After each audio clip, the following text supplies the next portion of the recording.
Alright, it is time for the 4.2 Act 5 Fontaine Archon Quest. Let's go. Take it easy.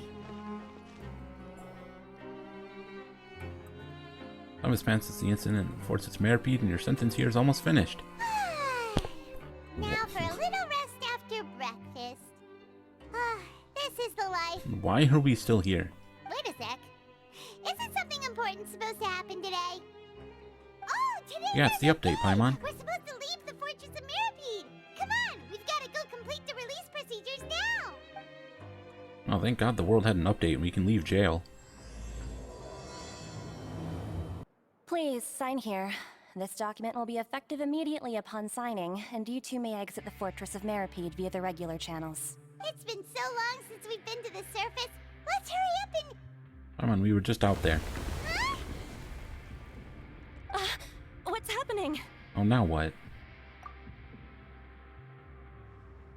Did the seal break again? I'm fine, thanks. But I wonder what that tremor was just now. Let's go ask the Duke. It's probably the whale from the trailer. You know how it is, they bump into things, cause earthquakes. You ever play Monster Hunter 3? Whole story was about that. Hello. Your Grace? Ah, good to see you two.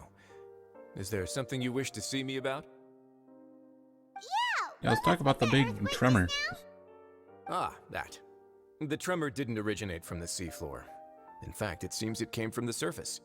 Oh? Over the years of serving as the warden here, I have developed a sense for distinguishing between what occurs on the surface and what occurs underwater. Besides, the seal that Monsieur Neuvillette set in place won't fail so easily. What the heck's happening up there? So the fortress is okay? Someone blow up a bomb? If you recall our last incident, if there really were a problem, there would be crowds of inmates in a panic right now. Huh. You've got a point. Okay, seems we need to get back up to the surface and ask about what happened. By the way, do you know what day it is today? Tuesday.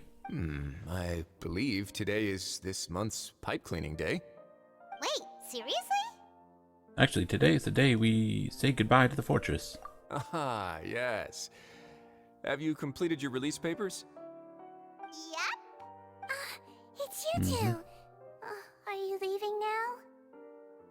That's right. Yep. Today is our last day in prison. But now that Paimon says that, it doesn't feel like we were confined here. It's actually been pretty nice. Probably because we were just here on a mission and not actually in prison. Also, I still have side quests here, so we'll probably be back at some point. Oh yeah, Paimon feels fond of this place now. Then be sure to come back and visit. I'll miss you. If you've signed the release papers, then you're free to go. The guards will escort you out. You're not going to Okay. see us off? I knew you'd ask.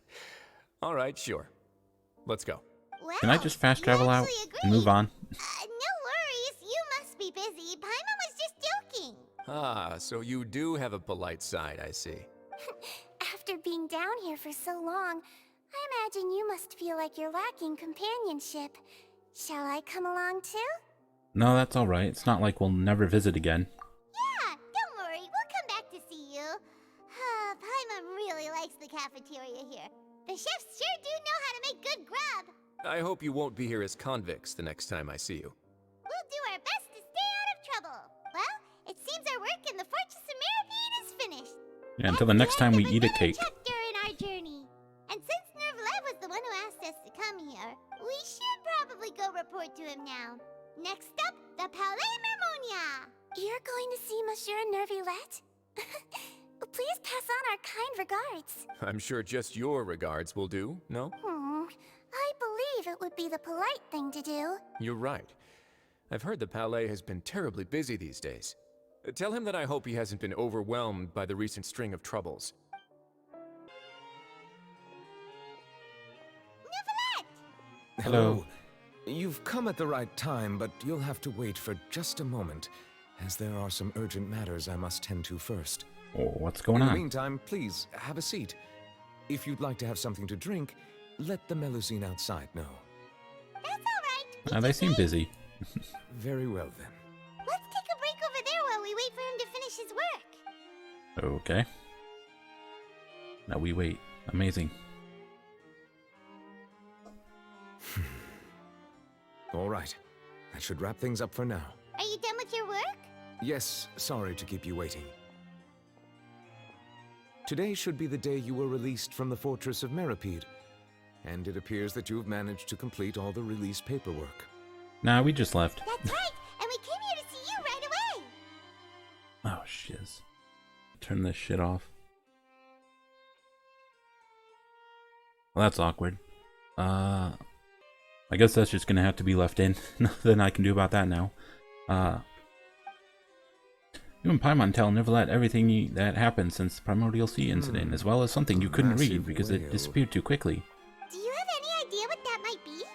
Judging from your description, that cannot have occurred in any ordinary waters, but rather something like the Primordial Sea. A whale of that size and shape cannot usually be found in the waters of Tevat. Therefore, we can only assume that Child is presently immersed in primordial seawater. I hope he's not from Fontaine. Immersed in primordial Well, I'm pretty sure he's from seawater? Snezhnaya. But how? And is he okay? He's not from Fontaine, so he won't dissolve. Most people wouldn't be capable of entering in the first place. I'm not completely sure how he could have gotten there myself. Yeah, no idea on that. He left through a pipe and then somehow ended in the Primordial Sea. Like, how did that happen? Anyways, there's something we'd like to ask you about. Yes? What is it? What was that tremor we felt earlier? Ah, right! Paimon felt it too! We asked the Duke and he said it wasn't from underwater, so we figured you might know something about it. It turns out that I have just received a report about this particular matter. In fact, that's exactly what I was busy with a moment ago. The source of the tremor was here on the surface near Poisson. After the shaking stopped, the water levels in the Poisson area rose at an alarming rate. Well, that doesn't sound good. The water levels rose? Oh no! What about all the people there? Something somewhere broke. Fortunately, the water levels only rose for a short period of time, and have already returned to normal now. However, I still have a bad feeling about the whole phenomenon. Yeah, I'm sure that's not a good thing. If the change in water levels is connected with the leaking primordial seawater, then the situation in Poisson may be much worse than it appears. Navia should be in Poisson, right? We need to go check on her! Yes, Spina di Rosula's headquarters is there. I would also like to go there as soon as possible, but I'm afraid I can't leave just yet. We must immediately formulate disaster prevention plans for the surrounding coastal areas to avoid potential catastrophes. I'll have to ask you two to go to Poisson first. I'll meet you there to check on the situation once I finish things here. Sounds like a plan. There's no time to lose! Let's get going! Please be careful. Oh no!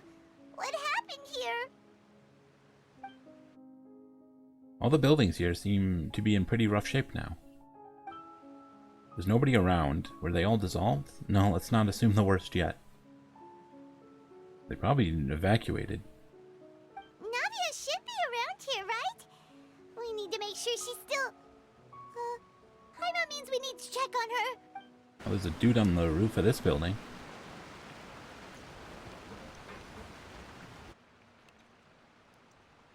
We haven't seen a single soul all the way here. I just saw a dude, Paimon. Oh, this is getting scary. What will I ever do now? Disaster Victim M? Look, What's with the M? there's someone on the roof over there. Just stay put. We're coming up. Watch your balance. All right. Just hurry.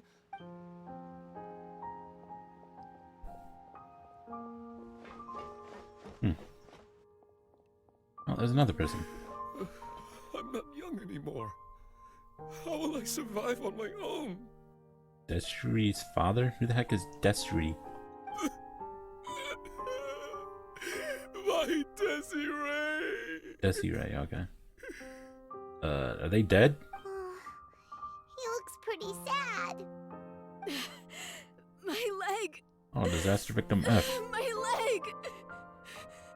Why is everyone all messed How up? could this have happened? It hurts! Just hang in there. Help is on the way. You can hold my hand if it makes you feel better.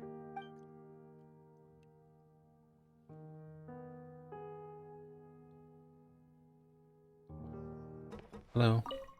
And she's covered in mud. My leg. My leg. How could this have happened? Just hang in.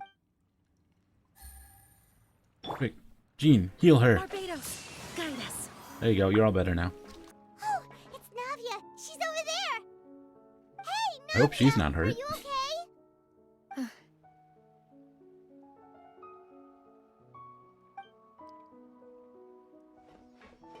You're here. We heard there was a situation in Poisson, so we came as quickly as we could. Yes. As you can see, the water level suddenly rose. It caused quite the disturbance, in fact. We can't see that? What do you mean, as you can see? Demoiselle! There was a wounded resident next to a building southeast of here. We've already transported him to safety, but we've run out of medical supplies. He's wounded? How badly? He fell, so it's probably a broken leg. He's pretty shaken up. When the water level rose, he desperately climbed up to the roof. Once the water receded and he saw the ground, he became terrified and eventually... How many people fell and hurt their legs?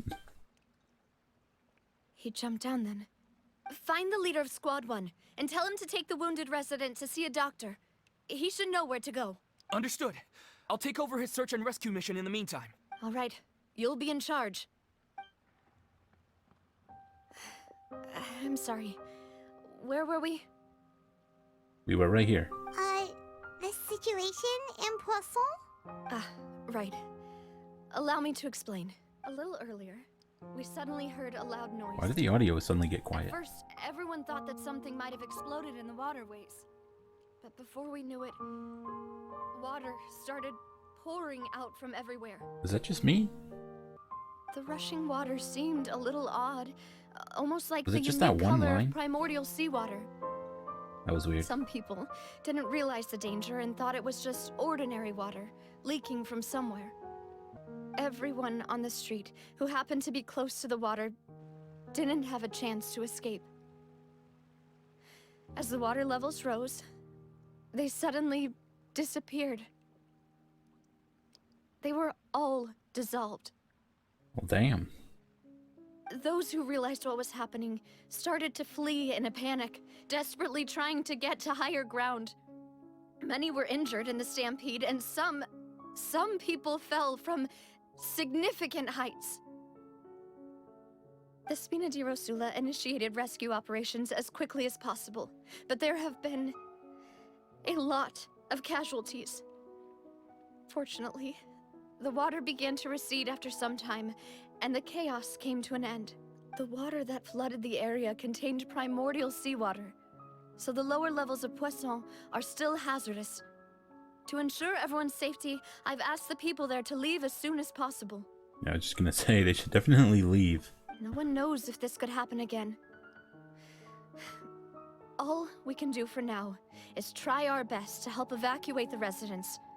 We still haven't completed the head count, but we'll have some numbers soon. How awful. And all of this just came out of nowhere. It was quite frightening indeed. I only wish that everything that just happened was a bad dream. Is there any way we can help, Navia?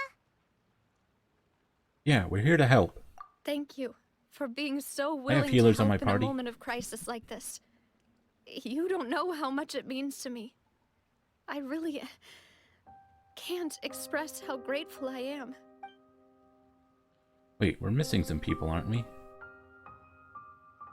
What are her, like, 2 bodyguards? What were their names? Like Silver and something? Don't say Are they that, gone? Navia. That's what friends are for.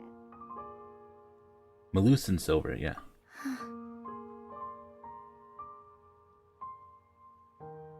Demoiselle! We've got a situation here! Did they get dissolved? I'll be right there. Sorry, I need to go for now. And off she goes. Seems it might be a while before she can take a break. Navia walks around talking with many people and organizing various matters. The decisions are clear and reasonable. Okay. The wounded are being tended to, and we finished a preliminary head count. More support has just arrived, so I suppose I finally have a moment to focus on my own matters.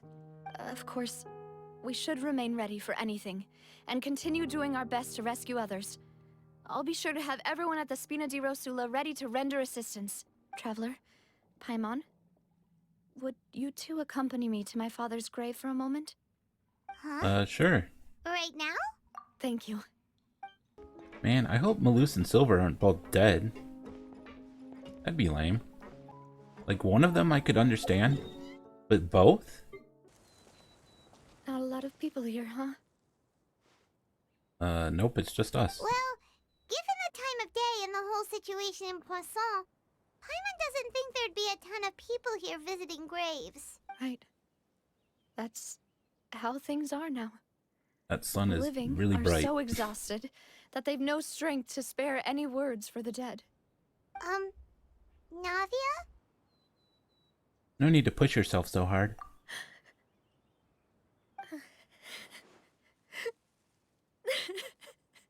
Navia, what's wrong? Sorry. I just... Malus and Silver, they won't ever come back here again. Damn, they're really both gone? Man, that's way too sad. Why'd they have to kill them both off? What should I do, Papa? Huh? What happened to them? I'm sorry for your loss. Everyone agreed on the rescue plan, but still, I was the one who initiated it. They were helping evacuate the residents, but they couldn't leave in time, and they were caught in the seawater.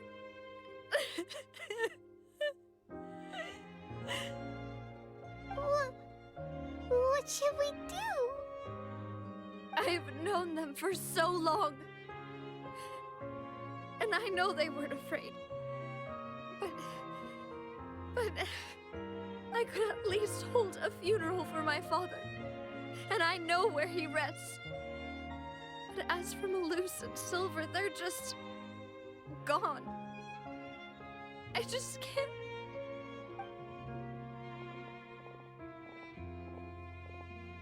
Everything looks so clean after it rains. Even the gravestones. I didn't expect that you'd enjoy a glass of red wine in front of Master Callus's grave. I can understand. Besides, the scenery here isn't half bad. See, it's not just me. I always want to bring something when I visit Papa. Perhaps we might even have a picnic. He wouldn't be angry, would he?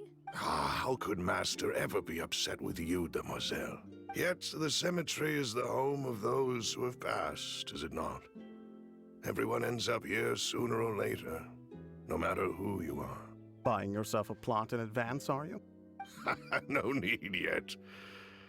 But when I do, I hope you'll let me be buried beside Master Callus, demoiselle. Oh, come on.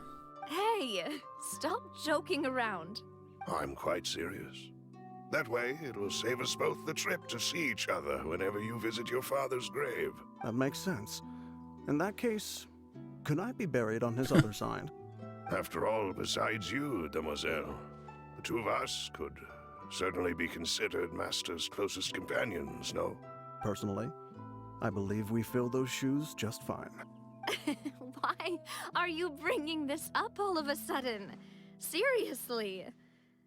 All right. I'll remember your requests. But I'd really prefer not to talk about this stuff. And what do you mean by saving me a trip? I'd make the journey even if I had to visit you two somewhere else. I've promised to let them rest in peace here. But here I am breaking that promise. I mean, you could still put up graves for them. I'm sorry for letting you see me in a mess like this. I don't usually cry, really. Paimon doesn't know how to help you feel better. But, well, she understands how you feel. I had always thought I could make my wishes come true. But now that I think about it, that never solely relied on me. Many things can only be accomplished with someone else's help. Malus and Silver have helped me so much. But by contrast, I could do nothing for them. I'm so sorry. You can spend as much time as you need here, Navia. We'll stay with you. Yeah, we're here for you. Thank you. Right now, you don't know how much that means. By the way, you can have a look at this. It's a list of victims from the incident that took place here. Do we need to see this? Obena, Khan, Burnett, Who's Burnett? Is that female Bennett? Francine, Karina, Daisy Ray, Oh, there's Daisy Ray. Joinville, Julianne, Esson, as well as Malus and Silver. So, everyone else is safe. But still... It's okay. I know what you're thinking. And you're right. We lost Malus and Silver. But we were able to save more than we anticipated. The overall outcome indicates that the cost was worth it. No one's sacrifice is truly necessary. Right! Don't think that way, Navia. One person might be saved at the expense of another, sure, but that isn't something we should ever consider a trade. Malus and Silver were not the price for saving anyone. They're heroes. You're right. Thank you, Paimon. What you said just now was pretty amazing, actually. I'll remember your words. Oh, really? Seems you've become more eloquent in the time since we last met. Okay, this is the last person I expected to see randomly show up. The knave? What are you doing here? Is everything going well on your side? Oh, they're acquainted and working together? Yes, my people are carrying out the mission according to your request. All the residents of Poisson have been evacuated, and we're preparing to relocate them to higher ground. I mean, I guess Arlecchino is all about trying to save Fontaine as much as anyone else. As for these supplies, we have everything taken care of. There is no need to worry. Thank you very much. Wait, do you two know each other? We just met recently. Right, Miss Navia? Usually, I would call this a coincidental encounter, but that doesn't quite fit this time.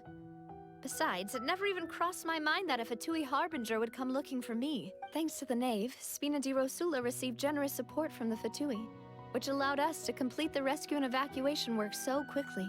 Mutual aid is essential to fostering positive developments. We were already in the area, in any case, so it was nothing. That said, I must say that you're a lot sharper than you let on. I'm sure you understand what I mean. I apologize for all the ways in which I tested you previously. We've never worked with a Fatui before, and it's extremely important for us to know who we're working with. My subordinates have reported that Fatui soldiers have been observing water levels and taking head counts in various locations. I hear that they've also prepared a large amount of emergency supplies. I'm quite surprised. This is nothing to brag about, nor do I intend to. It is simply the way of powerful organizations to act forcefully, whether they are doing good or ill. You've witnessed that firsthand, in any case. As I've told this traveler before, I know of the prophecy, and I intend to prevent the impending disaster. Lending your organization a hand was a natural first step in accomplishing that. As such, do not be troubled by this token of our sincerity.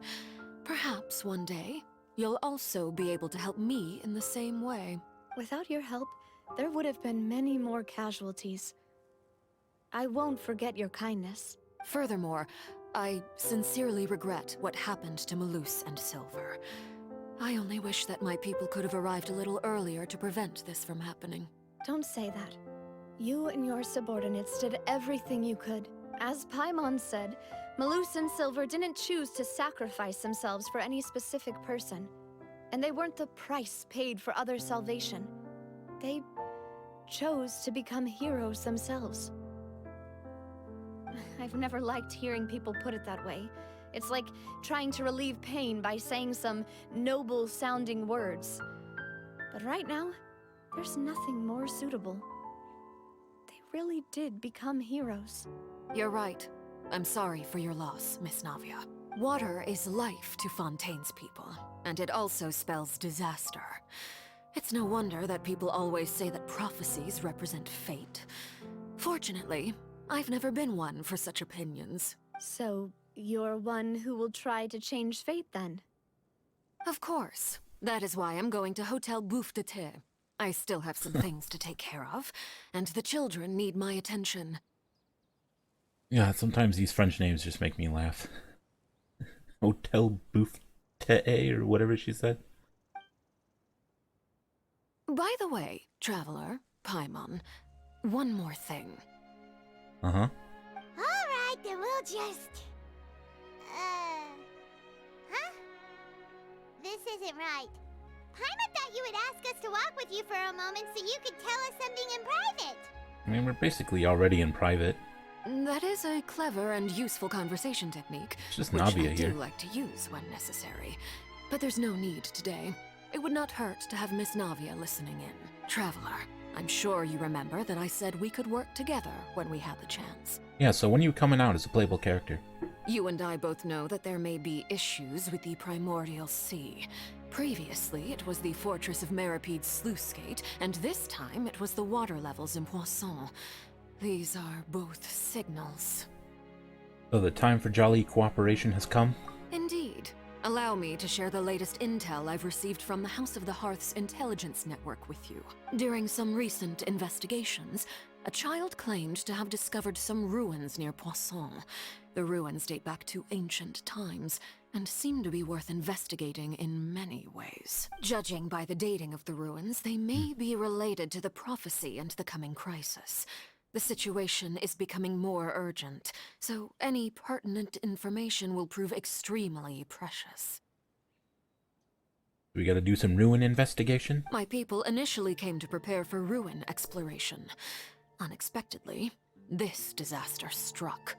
And at present, we're all busy prioritizing the rescue effort. So, that's why the Fatui were already in Poisson. I wanted to take the children along, but unfortunately, Linny, Lynette, and Fremine have all been dispatched to higher ground to assist affected residents. Linny told me that outside of the house, the person they trust most is you, which is why I want to give you this task. Are you sure this will be okay?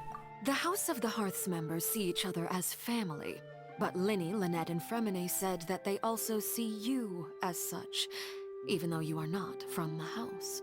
Well, that's nice. I'm sure you already understand how earnest they consider their friendship with you to be. Oh, that somehow makes Paimon feel kinda happy. The intel I just shared about the ruins could fetch a high price. But since the children consider you family, it's only natural that I freely share it with you. Got it! So all we gotta do is go to some ruins, right? We can handle that. Excuse me, but may I tag along? Sorry, Navia, you're not playable yet. You gotta wait till next patch. You wish to join, Miss Navia? But are you sure you're up to exploring some ruins? You need to rest. Well, I'm sad, yes.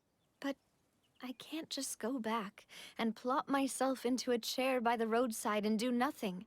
There's no point in being depressed while we still have a disaster on our hands. As my father's successor, I must live up to the hopes he had in me. Besides, I'm also doing this for myself. I need something, a distraction, to keep my mind off Malus and Silver. Navia's strong, but she needs company right now. We can be that company if she goes to explore the ruins with us. Since you put it that way, I have no objections. What do you say, Traveler? We'll go to the ruins together. All right. The ruins are to the south of Poisson. Here's the map. Okay, the three of us will handle it. Come on, let's pack up and get going. Oh, jeez. The floor here isn't safe. Oh, come on. Oh my gosh. Here, give me energy. I need to heal.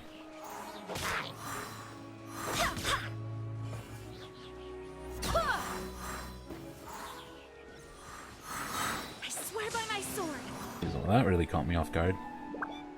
I was just about to talk about how, like, is this a dead end? And then suddenly the floor just falls out from underneath me and I fall to my death. I guess that's how the people from This place Poisson has felt, also kind been of. contaminated by primordial seawater. Yeah. And a lot of it, too. Hmm. A Fontainian would most likely dissolve the moment they fell in. Should we test it? No.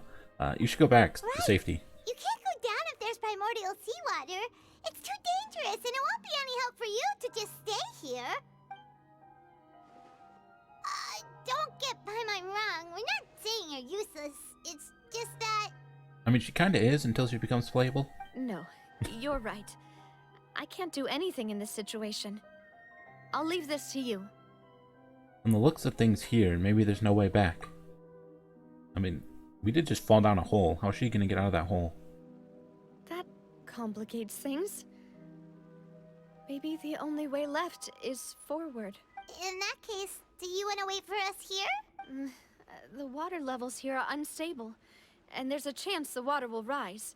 So staying here wouldn't be safe either. I'll go together with you. Perhaps we'll find the exit just up ahead. Seems like there isn't any other option. All right. Come with us for now then, but please be careful.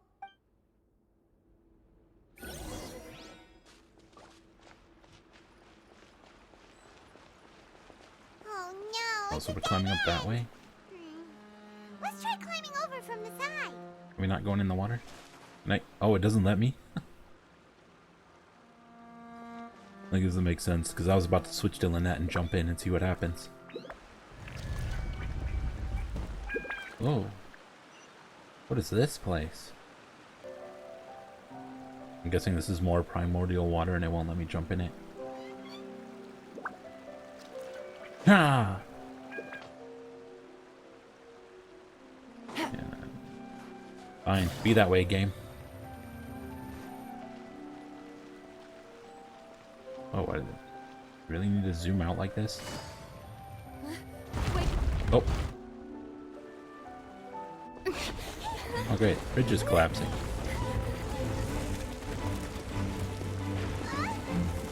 Traveler, quick! Grab Navi and throw her ahead.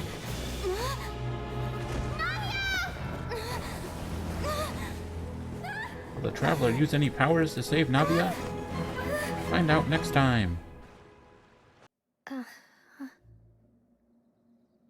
What the? Are we in Poisson? Demoiselle. What? That's Malouse. Demoiselle, what are you doing here by yourself? Would you be standing here till dark if I hadn't come to get you? What the heck is going on? Maybe she just wants some time to herself, Malouse. Oh. Was I sleeping? Well, she did say she wished it was all a dream. Yes, it would appear so. Sometimes force is required to calm someone down and get them to listen to what you have to say. Yeah, so beat people up. Oh, by the way, Burnett, what was it that Burnett? you wanted to give to Miss Navia again? Burnett was another one of the people that was on the list. Oh, yes. I don't remember if Giovanni or whatever his name is, if he was on the list or not. I don't know. Wait. Something seems to be off here. Yeah, it's like there's a weird distortion effect on the screen. Excuse me, madam. If I'm not mistaken, your name is Burnett, correct? Wait, it's actually gone now. Oh no, never mind. No, it's still there. I see it. That's right. Is something wrong? Yeah, you're dead. No, it's nothing. This is the first time we've ever met, but your name seemed familiar to me. Well, now, did you forget? Yes. Navia, here you are. I've Melissa. been looking for you. Please, come to the Opera House. Your trial is about to begin. Your trial? My trial? Wait, why would I need to go to the Opera House? Yes, she's right, Demoiselle. It's just about time now, so we should get going. What? Oh? All right then. Look, it's Navia. She's here. So we're and her doing two this? attendants are with her. Goodness, everyone's finally here. What is happening? What is this cutscene? There sure are a lot of people here to see the trial. And they all seem to be oddly excited about something. I even know some of these people. Karina, Desiree, Joyville, Jolien, Essen. Why are so many people here? And why do I have no recollection of this case? Are these just all the dead people? And as for the judge... huh? Where's Monsieur Neuvillette? Please sit in the defendant's seat. Don't worry, Silver and I shall accompany you. So now this has me thinking that, like, this is what happens when people get dissolved. I mean, I hope Navia didn't get dissolved, but, like, what else could be happening here? All right. But are you sure you can stand behind me? Typically, it wouldn't be allowed, but today is an exception.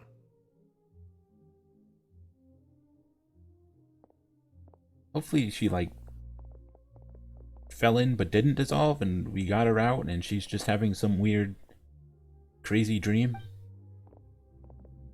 Hey, what kind of place do they think this is? Come on, do they have any idea what they're doing? Seriously. Enough with the whispering! Could someone please tell me where Monsieur Neuvillette is? And why I'm standing trial? My dear Miss Navia, have you not yet realized what you've done? In that case, allow me to explain.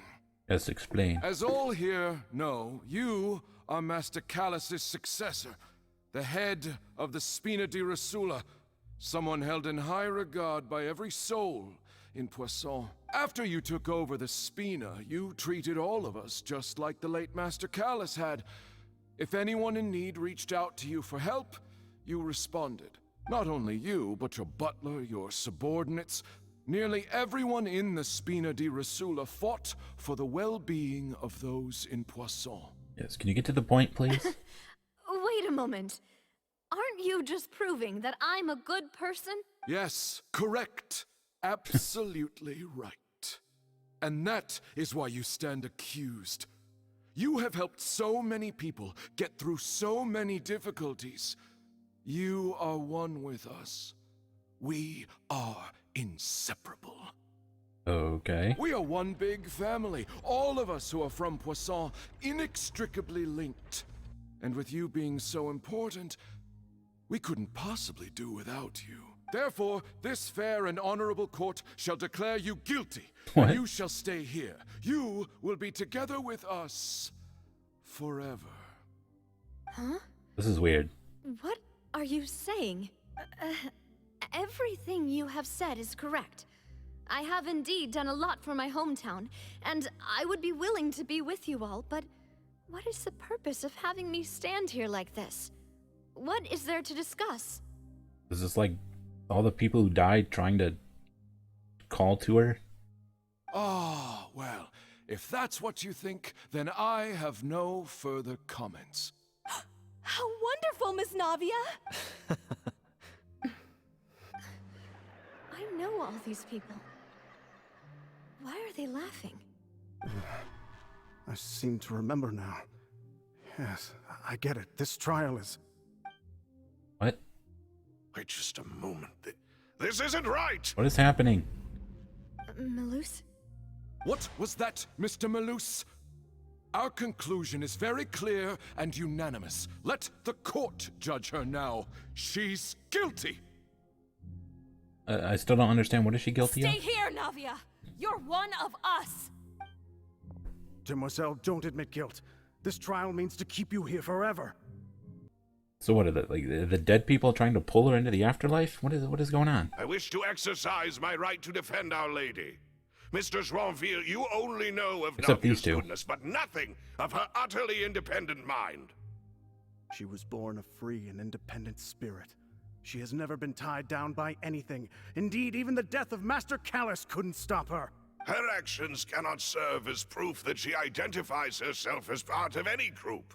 She merely acted as an individual, extending her hand to help others. Please do not mistake her actions as being otherwise. Really? As an individual, you say? Don't forget, we are all Fontainians here.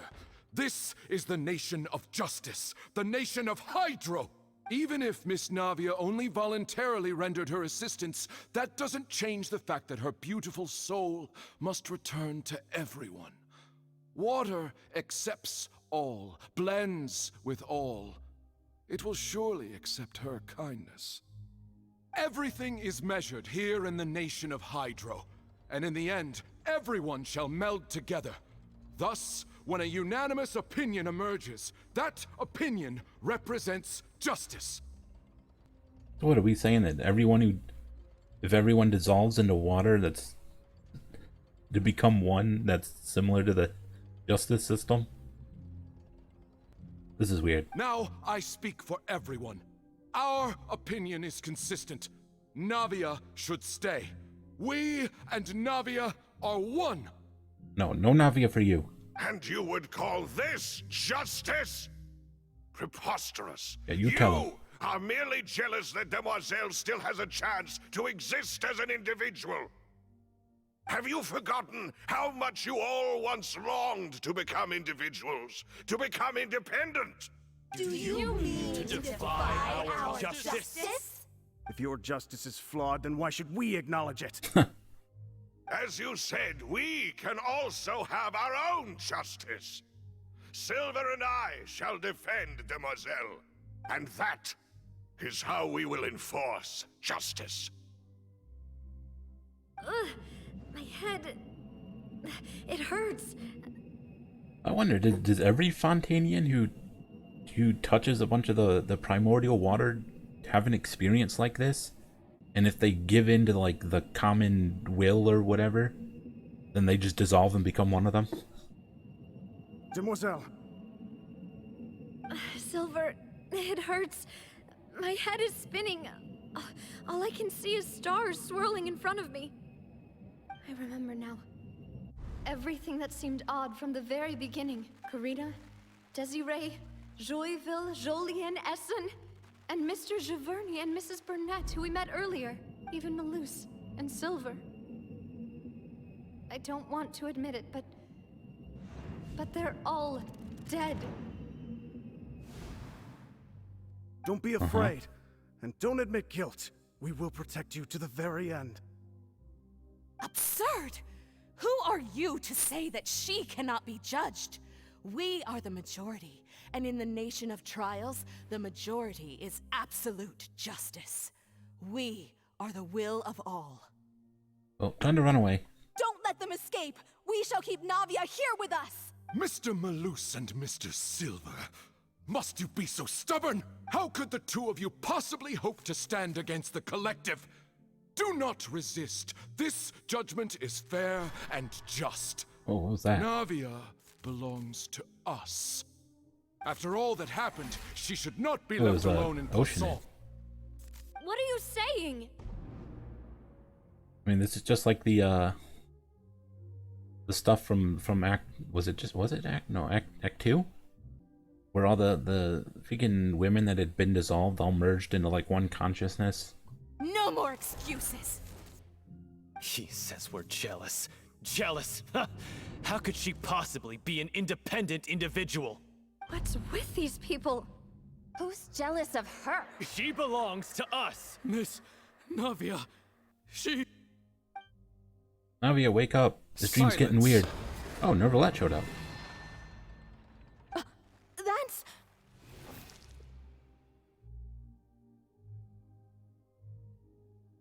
Yeah, go back to your seats. Monsieur Nervalette! Such commotion is prohibited in the court. The accusations you just presented are nonsense and cannot constitute a proper trial. The court will adjourn for the rest of the day. In this, I shall hear no objections from any unauthorized party. Our thanks, Monsieur Nervalette. Please leave with me, Miss Navia, while there is still time. What, did we take Navia to Nervalette and he's helping her? But... Go on now, Demoiselle. This is your only chance to leave this place. What, can't bear to leave us behind or something? Yeah, at this point I'm assuming what happened in reality. She fell in the water, but we got her out. She didn't dissolve, but she's unconscious. Malus. Struggling to stay alive. My apologies. I couldn't resist making one little joke once I realized that this shall be our last goodbye. And we took her to Nervalette for help. Silver. Quickly! You must come now! Goodbye, demoiselle. Farewell. No, wait! Just a second! She's alive! Navia? Oh, is Neverland not here? You're awake? Oh, he is. Good. Wait, where are we? I must have been dreaming. Malus and Silver were still alive, and they were defending me at some insane trial. It looks like you're all right. Did all the sad feelings cause you to have a nightmare? Paimon could give you a hug. The ruins you Do were it, Paimon. exploring suffered a cave-in. When I arrived, I found you Cave-in? falling toward the water. You were just about to be dissolved within, but I... Oh, so we're still in this place? Why in the world is Neverland here? He was just here on his own? What is it? I think I saw 2 Oceanids protecting you. It was only for a moment, perhaps even a fraction of a second, but they gave me the chance to retrieve you. Were it not for their intervention, I would not have been able to rescue you before your consciousness dissipated. Wait, did you say Oceanids? You mean like what happened with Vache? So people that are dissolved become Oceanids? Perhaps those 2 Oceanids were the people you saw in your dream. I always told them that they didn't have to protect me. To think that they'd keep doing so even after death. Yeah, this place is huge. Looks like we've reached the end. This is the place? There should not be any other hidden spaces in the vicinity. I mean, there's a whole lot of open, empty space outside. The path sure had some twists and turns, but it turns out that this place isn't actually that big. Are you sure? We were just outside of this room, and it was a very big space out there. Seems to be something on the wall.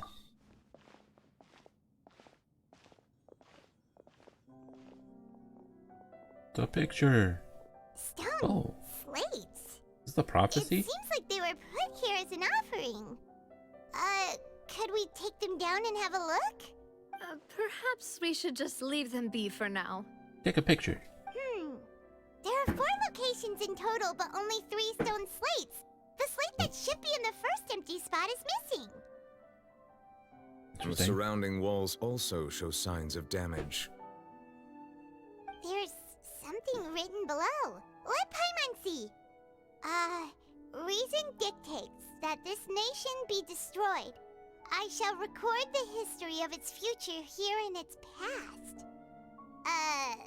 Say what? It feels like someone left these slates and these words here for a purpose. But does he mean that Fontaine should be destroyed? That would fit the circumstances dictated by the prophecy, yes. Indeed, the slate's contents correspond to it. Take the second slate, for example. There's a person kneeling here. She seems so dedicated. And there's a whole bunch of other people behind her doing the same. She's facing this...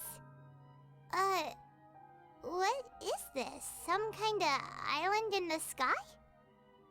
Oh, it looks like a floating island shooting down lightning and fire. And is that Lady Farina in What the heck the is third going on image? here? Did the Hydro Archon fall into the water? And is that a ring of people around her? Paimon doesn't quite get it. Are they all in the water? Kind of feels like a representation of what Navia just went through. The fourth image. I know this one. This exactly matches the content of the prophecy. Yeah, she'll be sitting on her throne alone. The people will all be dissolved into the waters, and only the Hydro Archon will remain, weeping on her throne. Yes, they do seem to match.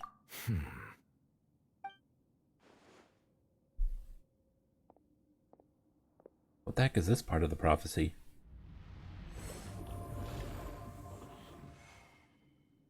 Okay, what was that? More information should be hidden in these slates, but I fear I cannot easily uncover it. Most likely due to us missing the first slate. I am very sorry. Don't blame yourself, Monsieur Neuvillette.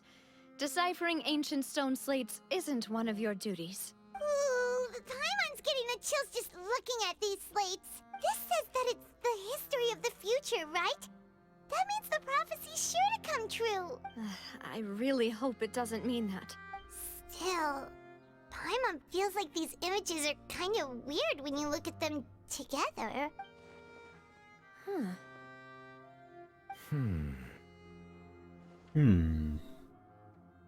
I get what you mean, Paimon. The issue is the order of the third and fourth images, right?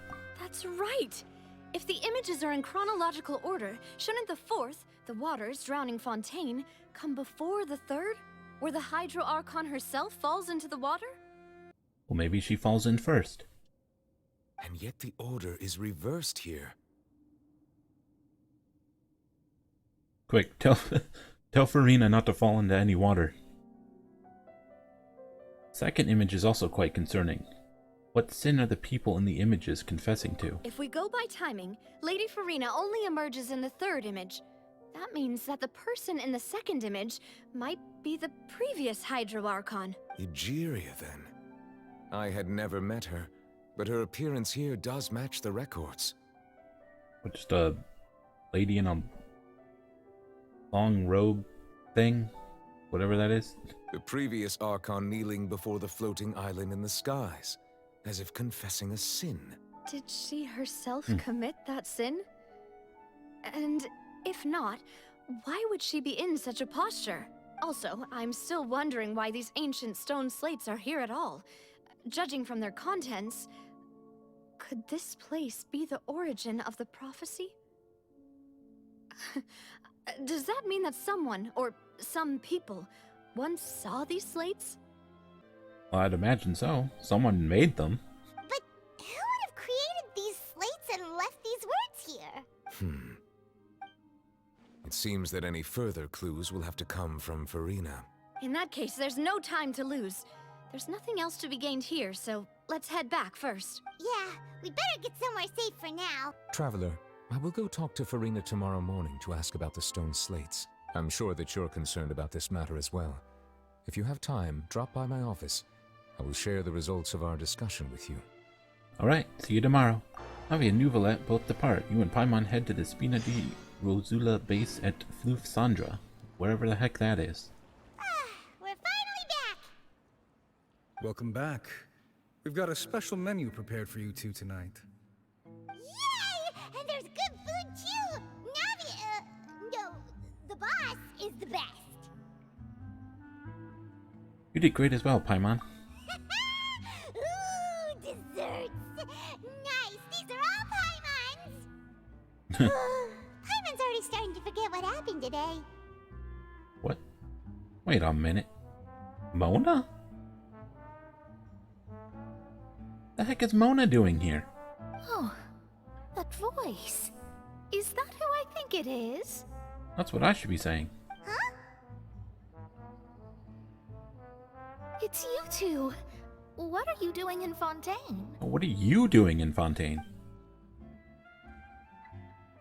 I'm the traveler. I go where I want. Mona? Lady Magistus. The stars not tell you that we might meet here? Seriously, nobody just uses a scry glass whenever they've got time to just see who they'll meet on the road. Still, we didn't expect to see you here. Wait, you're not a Fontanian, are you, Mona? Well, I have some business to attend to here, so I booked a hotel in the city. I was just out for a stroll when I bumped into you. Quite unexpectedly, if I might add. That did not answer the question. Why did you think I was from Fontaine, though? Is that because Magistus doesn't sound much like a Mondstatter surname? Could you just give us a yes or no? Yeah, let's go with that. Are you from Fontaine or not? Well, I used to have my own surname, which was, well, some other thing. Either You're way, not gonna tell us, the are old you? hag told me when she took me as her disciple that the first step to being a great astrologist's pupil was to change that name. There was nothing for it, really. She really is amazing at astrology, so I changed my name to what it is now according to her wishes. To my surprise, however, Magistus is not the name of some ancient house or clan. It isn't? Nope. Although it is used by us in place of surnames, it generally just means great. Wow! Imagine including a boast in your name. Wait, are you gonna have to put that into your genealogy as well? I reckon so. In any case, I'd give my disciple a name like this as well, if I were to take one. And may I ask what your master's name is? Astromancer Barbeloth Trismegistus. Okay. Whoa, That's a name, alright? That's a long one. Does it also mean great or something? My name means Mona the Great Astrologist. As for the old hag, hers is, in plain speech, the thrice-as-great Scholar of the Stars.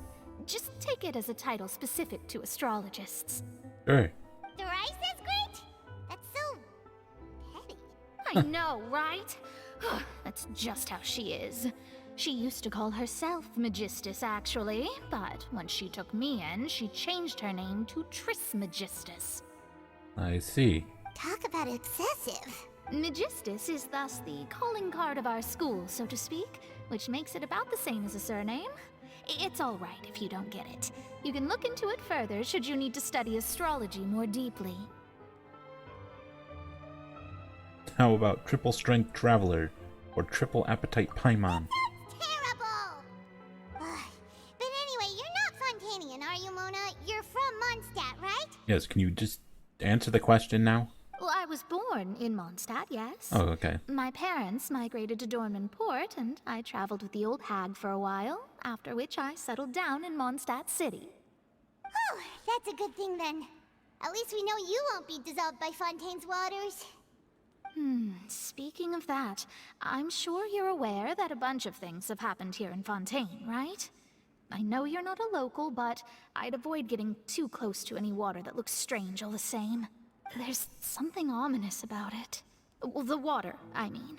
Yeah, it kills people. And it combines their consciousness into a collective will. It's really weird stuff. I need to ascertain the accuracy of the prophecy. Could you help me get in touch with your master? Are you sure? Sure. Yes. All right, I'll help you. It isn't often that I see you with such a serious look on your face. I'll tell you once I hear back from her. Okay. Thanks, Mona. You're amazing as always. Oh, well, this is something only I can do after all. So yes, your praises are quite welcome. That's the greatest of astrologists for you! Of all the people we know, you know the stars the best! Indeed, indeed. That's the spirit. Yes, praise her. Oh, sorry. I came to see what all the commotion was about. If there's anything you need, do not hesitate to inform the Spina di Rosula.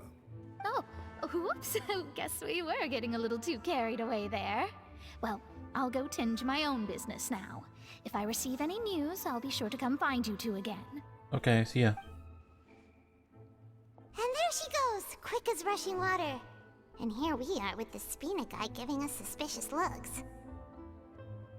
Well, we were making a ruckus. Try to keep it down next time, Paimon. Right, but we were able to recruit Mona's help, didn't we? Our Fontanian friends will thank us someday. Well, hopefully. After the conversation, you decided to get a good night's sleep to replenish your energy. Good morning. To be honest, Paimon's still feeling kind of sleepy. So we're gonna go see Nervalette now? Time to get up, traveler. We agreed to go see Nervalette, so let's pack it up and get going. Okay. Hello. You're here, finally. Finally? Have they been is waiting? something wrong? Monsieur Nervalette and Lady Farina, they seem to have gotten into a dispute. Please go see Really? for yourself.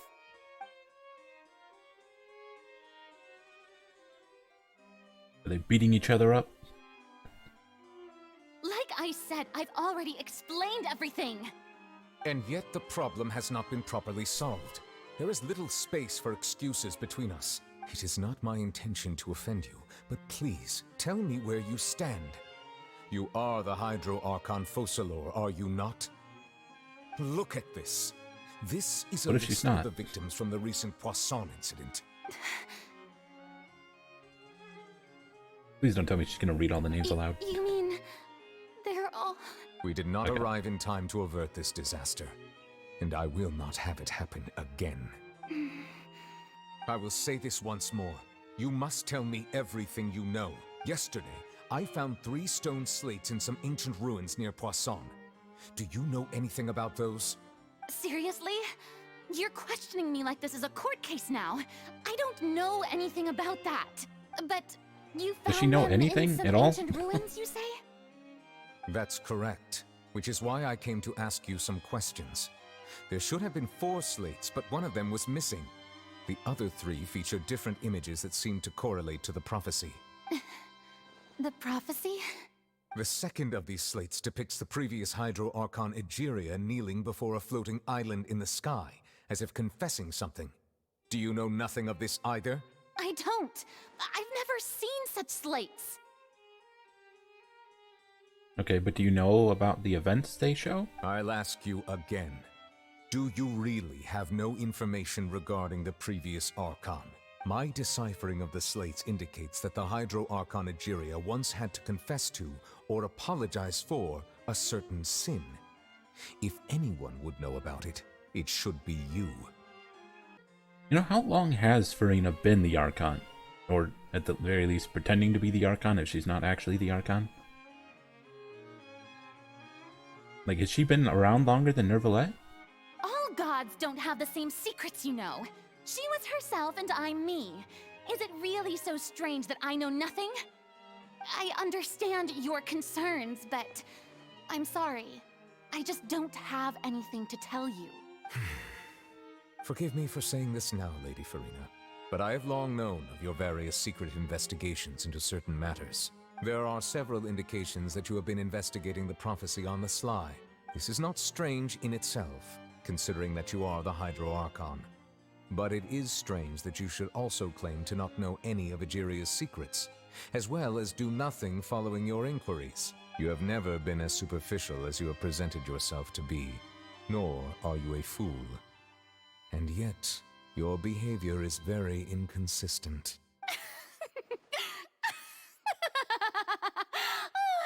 So you've been watching me all this time, have you? I didn't think you were that type. What? Well, since you know about my secret investigations, then you should know I'm actually working to take care of it.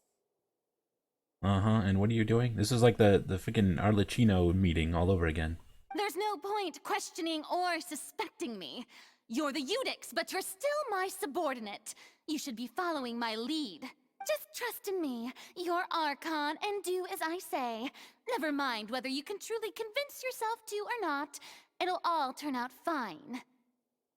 Yeah, I don't think people can accept that. That's all I have to say. We do not discuss this matter again. Oh, the opera's about to start. Toodles!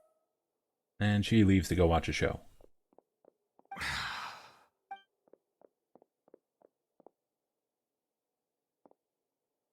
Slow motion, run by kitchen, and she's gone. Did Farina not notice us standing by the door? Wonder what's up with her.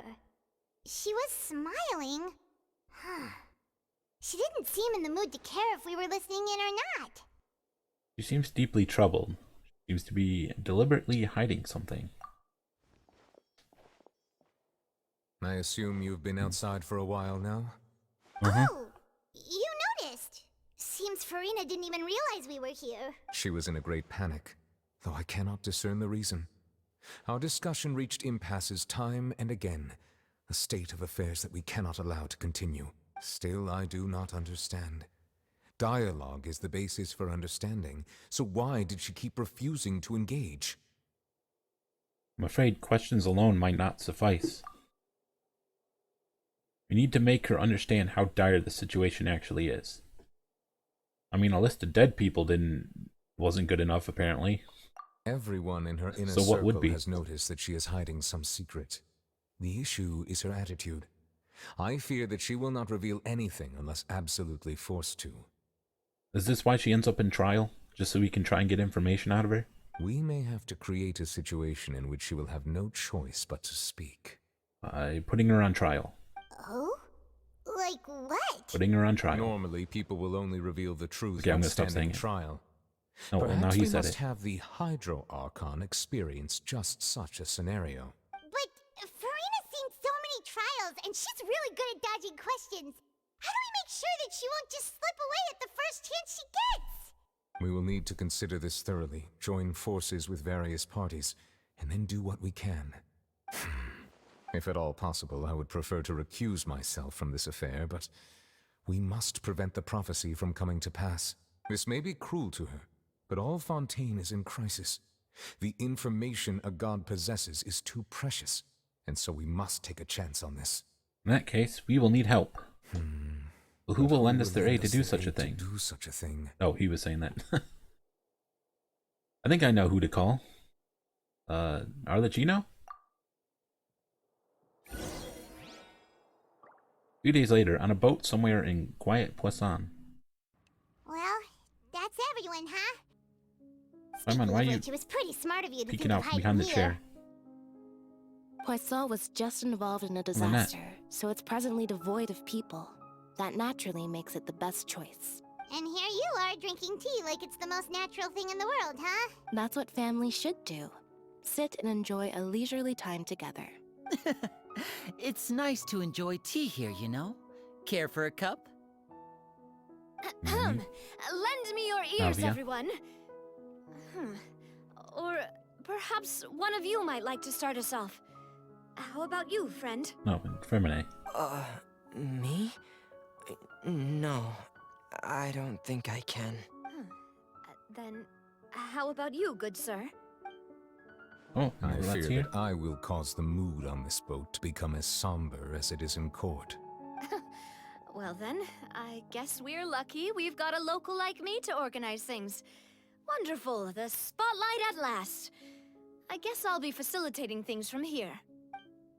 That was a little Koran's long-winded. here? How many don't you people are think? here? Oh, you might be right. Anyway, to cut to the chase, our friend here, the Traveler, has brought us together to discuss something.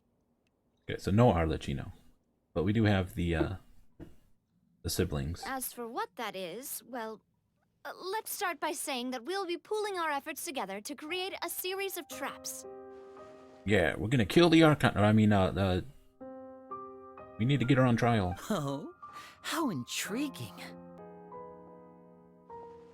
In that case, do any of you have experience hunting? Well, there was this one weird side quest at the start of the game that wanted you to lay traps to catch boars, but the traps are completely useless, and you're better off just attacking the boars directly. Anyways, I've killed boars. Not that I recall. If our means of capturing and dealing with our prey is to put them on trial, then the hunting metaphor is actually quite accurate. But we shall require much more courage than any hunter to judge a god, a being whose seat is an exalted throne. So if fish hunting is fishing, then can we just call Archon hunting Archoning? Oh, so that's what's going on. Sounds very interesting. Lance hunting metaphor was just that, a metaphor. You will not call this a hunt because that is not what you should do at present, nor has the relationship between you and Farina reached such a dire stage. So we're not Archoning. What you need is simply the secrets she is keeping. Attempting to take her secrets is an act of sacrilegious disrespect, but must be done to prevent Fontaine from sinking into the waters as foretold in the prophecy. This kind of has me thinking, like, what if doing this is what leads to her being alone on a throne, crying, because everyone turned against her. There's neither hunter nor prey, but there must be a trap. This is what you will need. Okay, so what are we doing exactly?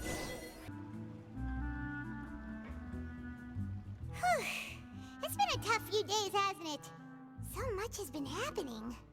Those meetings sure did make me hungry. I don't say that, you're gonna make me hungry. Go on for so long, but everyone seemed pretty fired up, huh? Paimon thought they'd be at least a little frightened. Well, Fremine was, now that Paimon thinks about it, but everyone else just looked a little surprised. Do you feel more confident after the meetings, Paimon? Well, it's hard to say. Paimon doesn't have any experience with this sort of thing. But with you around, Paimon sure will do great. After all, you're the most reliable person in the world, aren't you? Am I? Huh? Is something wrong? Did you just pour some tea? Paimon didn't notice you doing that at all. No, I didn't. Then what's that? It's a sign that we should leave and never come back. Paimon's never seen that cup before. Don't be frightened. What the heck? I'm just joining you two for tea. I merely refrained from saying anything till now.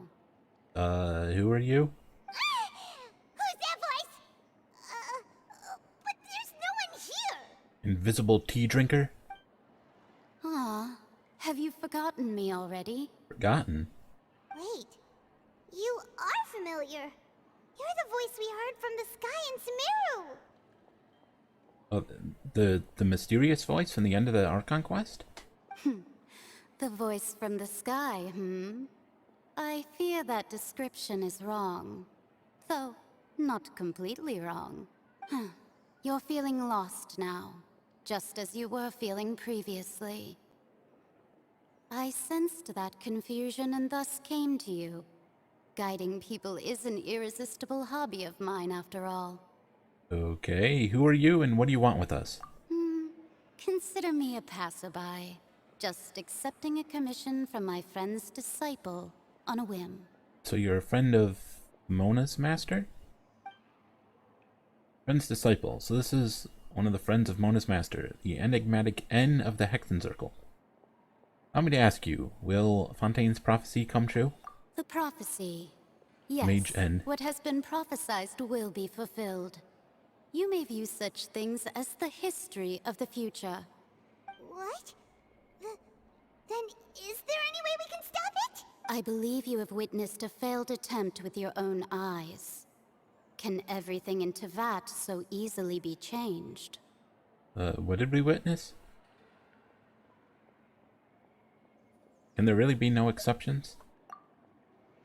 Ah, so you've caught on. Just as prophecies are usually only the future as seen from the perspectives of the gods.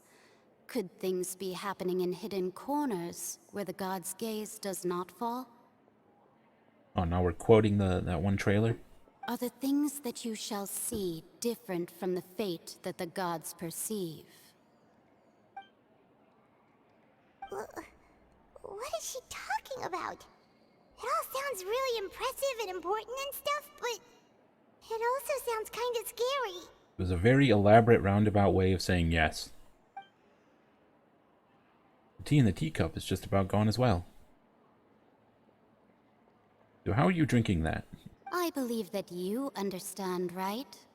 Some things are insignificant, but others you must reach out to change. Ultimately, fate shall serve as your only guide, no matter what will happen in Tevat's future. All you need to do is to play your part. This was good tea, by the way. Thank you for your hospitality. Well, that'll be all for today. Sure. The voice. It's gone. Mage N. Is this the clue you're leaving for us? That wasn't much of a clue. I didn't read any of that. When you wake up, someone seems to be outside. What? Paimon hears someone talking. It's Paimon's own head. Voice in her head. Alright, coming.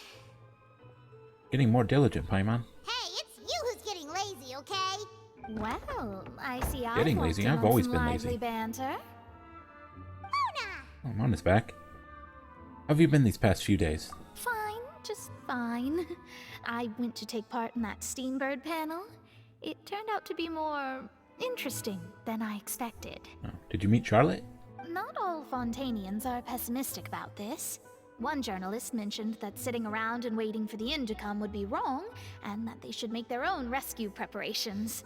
I agreed, so we had a brief chat with her. Did she have pink hair by any chance? And wear red clothes? It was Charlotte. You remember her, right? That daredevil journalist. I'm in full support of her view. Prophecies are very important, but how can people allow their lives to be commandeered by just a few words? Yes, we must fight fate. Paimon's glad to hear something sensible. As in every JRPG. Ah, yes. About what we had discussed before. I did try, but I'm afraid I couldn't reach the old hag. I'll try again tonight, but I wouldn't get your hopes up. Actually, someone already came over. Huh? Tell Mona about your mysterious guest. Goodness gracious. The invisible tea drinker. Are you serious? I believe she came to pass a message to us. She said that even the god's gaze has blind spots. Pretty bold if you ask Paimon. Most people would believe the gods to be all-knowing, right? The Hexen Circle members are certainly anything but ordinary. As for the mage named N, the old hag has mentioned her a few times. She said that N's sense of direction is incredible, and that she loves guiding those who are lost. I see. But I've never met her, and if she were still alive, she'd be... well, suffice it to say that the hag's at least a few hundred now, and N's been around for longer than that. Wait, are you saying she's not alive? What the heck is she? Whoa, the Hexen Circle sounds like a scary group. But they must really stay in shape to live so long. Their abilities alone are pretty terrifying. If she came to see you personally, then the problem you're facing must truly be of great importance. Well, it's not like Paimon could understand anything she said. She said yes. Fight fate. Yes, she was quite cryptic, but I suspect she means that there is still a way to turn things around. She didn't say when or what that would be, though, so perhaps it is something that you cannot know right now. True, her words were meant as a helpful hint, but when will we realize their value and meaning? Find out next time. On Genshin Impact, what was the best answer that my question could have gotten? Traveler? Paimon? Are you two alright? Oh, we're fine. We're just a little down right now. It kind of feels like the end is coming, you know? This is the finale, right? I see. I feel that same sense of desperation, too. I guess you could consider me someone who has often witnessed fate. So far as I have seen, it cannot be swayed. But even so, I still hope for, and believe in, miracles. Astrology is eternal and rational, but fate may not be. It is cruel, but it can also be beautiful. Perhaps that's what En was trying to tell you. Not to lose heart, and to believe that what you are seeing playing out before you is not yet set in stone. I did originally think of steering clear of all this, but I couldn't. Even if this is all futile, I still wish to help everyone. If we don't struggle to the last, then how can we face the end when it comes? Huh. You do have a point. There I go, talking about astrological principles again. Sorry about that. The moment I start talking about work-related stuff. I need to get going. Don't worry about it, Mona, and thank you. It was worth trying to comfort you, even if only a little. I believe that you'll help those who are struggling in the same way I did. I suppose that might be why we always seem to meet by coincidence. Or whenever the writers feel like putting you in the story, you know. Lady Farina was watching a performance at the Opera House, and while she was resting during an intermission, some other audience members suddenly started harassing her, loudly accusing her of doing nothing about the prophecy crisis. And before she could respond, others started to join in. I see. The crowd continued to grow, and protests against the Hydro Archon started to break out. Is this part of our trap plan? So people have started to put the blame on Farina. Guess they finally found an outlet for the pressure they've been under due to the prophecy. I agree. People will naturally rely on gods, as is customary. But the moment people feel threatened, gods are also the first to be blamed. Yeah, blame them for everything. So what happened after that? Is Farina okay? Seeing that the situation was spiraling out of control and that further argument was pointless, she claimed that she'd gotten tired of this and left in a hurry. The Marechaussee Phantom had their hands full maintaining order and did not catch where Lady Farina had gone. Only when things had stabilized did we realize that she had gone missing. So, you mean she's still missing? You just hiding somewhere? That's right. The Marechaussee has dispatched many people to search for her, but we don't have any leads yet. Did you check under her bed? That said, I don't think there's much to worry about. She is a god after all. Even if she were to fall into the hands of rioters, what could ordinary people do to her? Probably a lot. I understand the situation. Good. Monsieur Nervillet sent me to tell you about the situation, but he didn't say anything else. Don't worry, this is more than enough to go on. Thanks for keeping us informed. Ah, is that so? Well, all right then. In that case, you two take care. I'll be heading back to the Palais now. Well, sounds like we should hurry over to Poisson then. You sure caught on quickly. If we know Farina, she won't try to fix things in this situation. Instead, she'll look for a place to wait out the heat. And she's hiding somewhere. And as we also know, she may be loud and dramatic, but she doesn't have a heart of stone. When Nervillet was talking to her in the Palais Mermonia, and she heard about Poisson, she couldn't hide her sadness and remorse. It would be hard for her to ignore being accused by the public today. Paimon thinks Farina's probably taken the opportunity to slip away to Poisson and try to relieve the sense of guilt that she's feeling. Huh. Well, what do you think? Paimon knows the answer, of course, but Paimon can do the analysis to back it up, too. Cool, huh? I see becoming a detective's done you some good. Looks like those detective novels have had an effect on you. In that case, there's not a moment to lose. Poisson, here we come! Yes, Detective Paimon. She has evolved.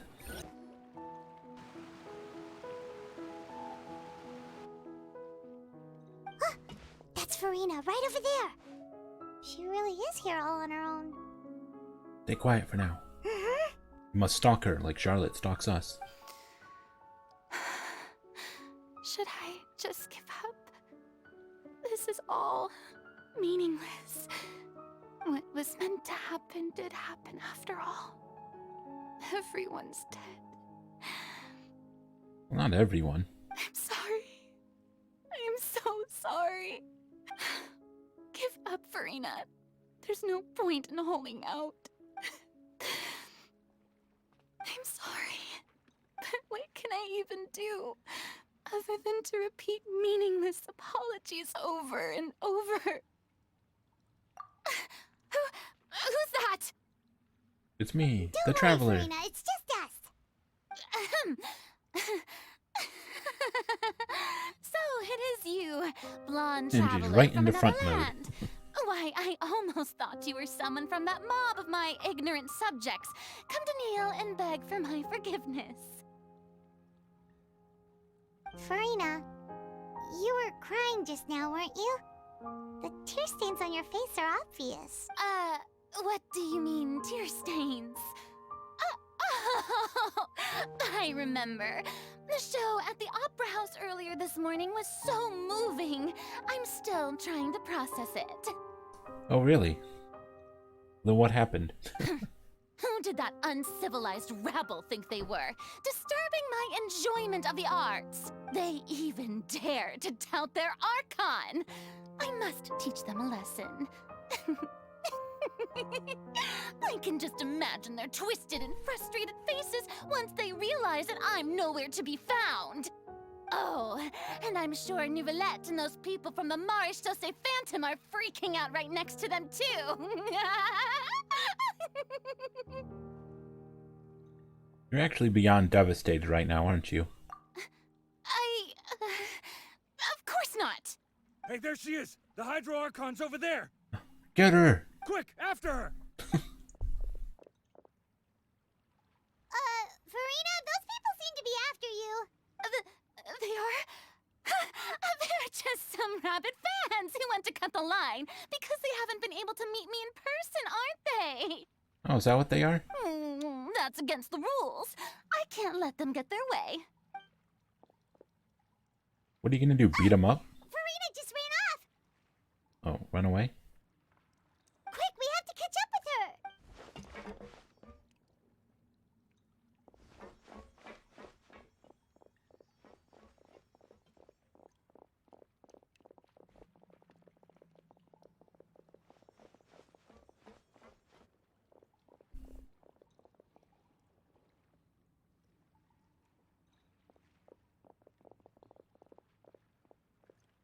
Okay, apparently we gave him the slip.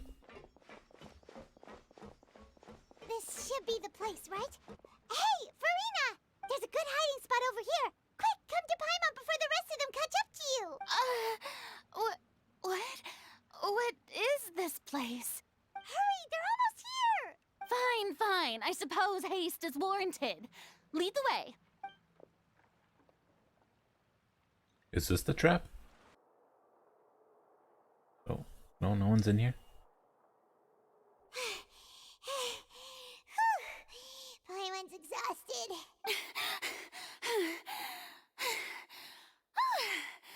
I'm so tired. I totally thought they had caught me. No, I mean, I merely gave in to the sheer enthusiasm they displayed. This is not what I'd call soundproof. You might want to lower your voice to stay hidden. You're right. Yep, that's a good girl. Oh, what's that? What's happening? The ground's shaking. Is it an earthquake? Last time that happened, this place filled with water. Another disaster just struck, I suspect. Yeah, a quake of this kind preceded the flooding in Poisson, didn't it? It can't be. It's happening again. Well, there's no need to worry too much about that. Neuvillette made some emergency plans, so the evacuation should go a lot smoother this time. Yeah, I hope you're right. But the people of Poisson, they've already... Has Farina finally reached her limit? Now that she's talking about her actual feelings, she's starting to look far less stiff. Begin to talk amongst yourselves as Farina slowly calms down. It's true. I've been investigating the prophecy for hundreds of years. I once had informants all over Tevat, searching for clues and feeding information back to me. Is this her normal voice? She being herself now? I've tried all kinds of ways too to hold back the sea. Anything to keep the coastline from advancing. But all my efforts proved to be futile in the end. Really, the truth has been clear to me for a very long time. We cannot make an enemy of the divine. No matter what we do, the will of the heavenly principles will have its way, and the prophecy shall be fulfilled. Nah, see, the thing, Farina, is that this is an RPG. We always fight gods in RPGs. Even then, you still haven't given up, right? Give up. I do love the sound of that phrase. It would mean finally coming to terms with fate, but also for me to finally be free. That would also mean that all hope would disappear. Indeed. I've thought about giving up so many times, especially after we almost lost Poisson. Fate is really unreasonable, isn't it? It has no heart and obeys no rules. The prophecy has only just started to come true, and so many people have already lost their lives. But just now, it all became clear to me. I still don't have the right to come to terms with fate on behalf of everyone else. As long as the final moment hasn't come, it's still not too late. Don't worry. I will keep hope alive for everyone until the very end. Well, that's enough for now. I got the impulse to play the and she's back to front maiden, mode. but honestly, considering my rank and station, that wasn't a good fit at all. Don't take any of what I just said seriously. How could I possibly let Fontaine fall to the whims of trivial prophecy? Come on! Paimon could have sworn you were actually being honest just now. We're running out of time. We can't just go back to square one like this. I have to get more information out of her. Farina, you might not have to shoulder this burden alone. Although I don't know what you might be keeping from everyone, your people are more than willing to share your burden with you. Share my burden? That's impossible. It was fated right from the start that this would be my duty alone. But even if your burden doesn't need to be shared, you can still choose to confide in someone. To share it with me. I'm what you'd call a witness. A witness? Yes. I've heard that you came to Tevat from beyond the stars, yes. And where did you In hear other that words, exactly? You never belonged here. And if Tevat is, in its entirety, a show on a stage, then you're just a spectator, aren't you? I mean, we're definitely meddling in the events of the play, so... If that's the case... There's no time left. Please, Farina, just spit it out. Reveal to me your secrets. In fancy cutscene format.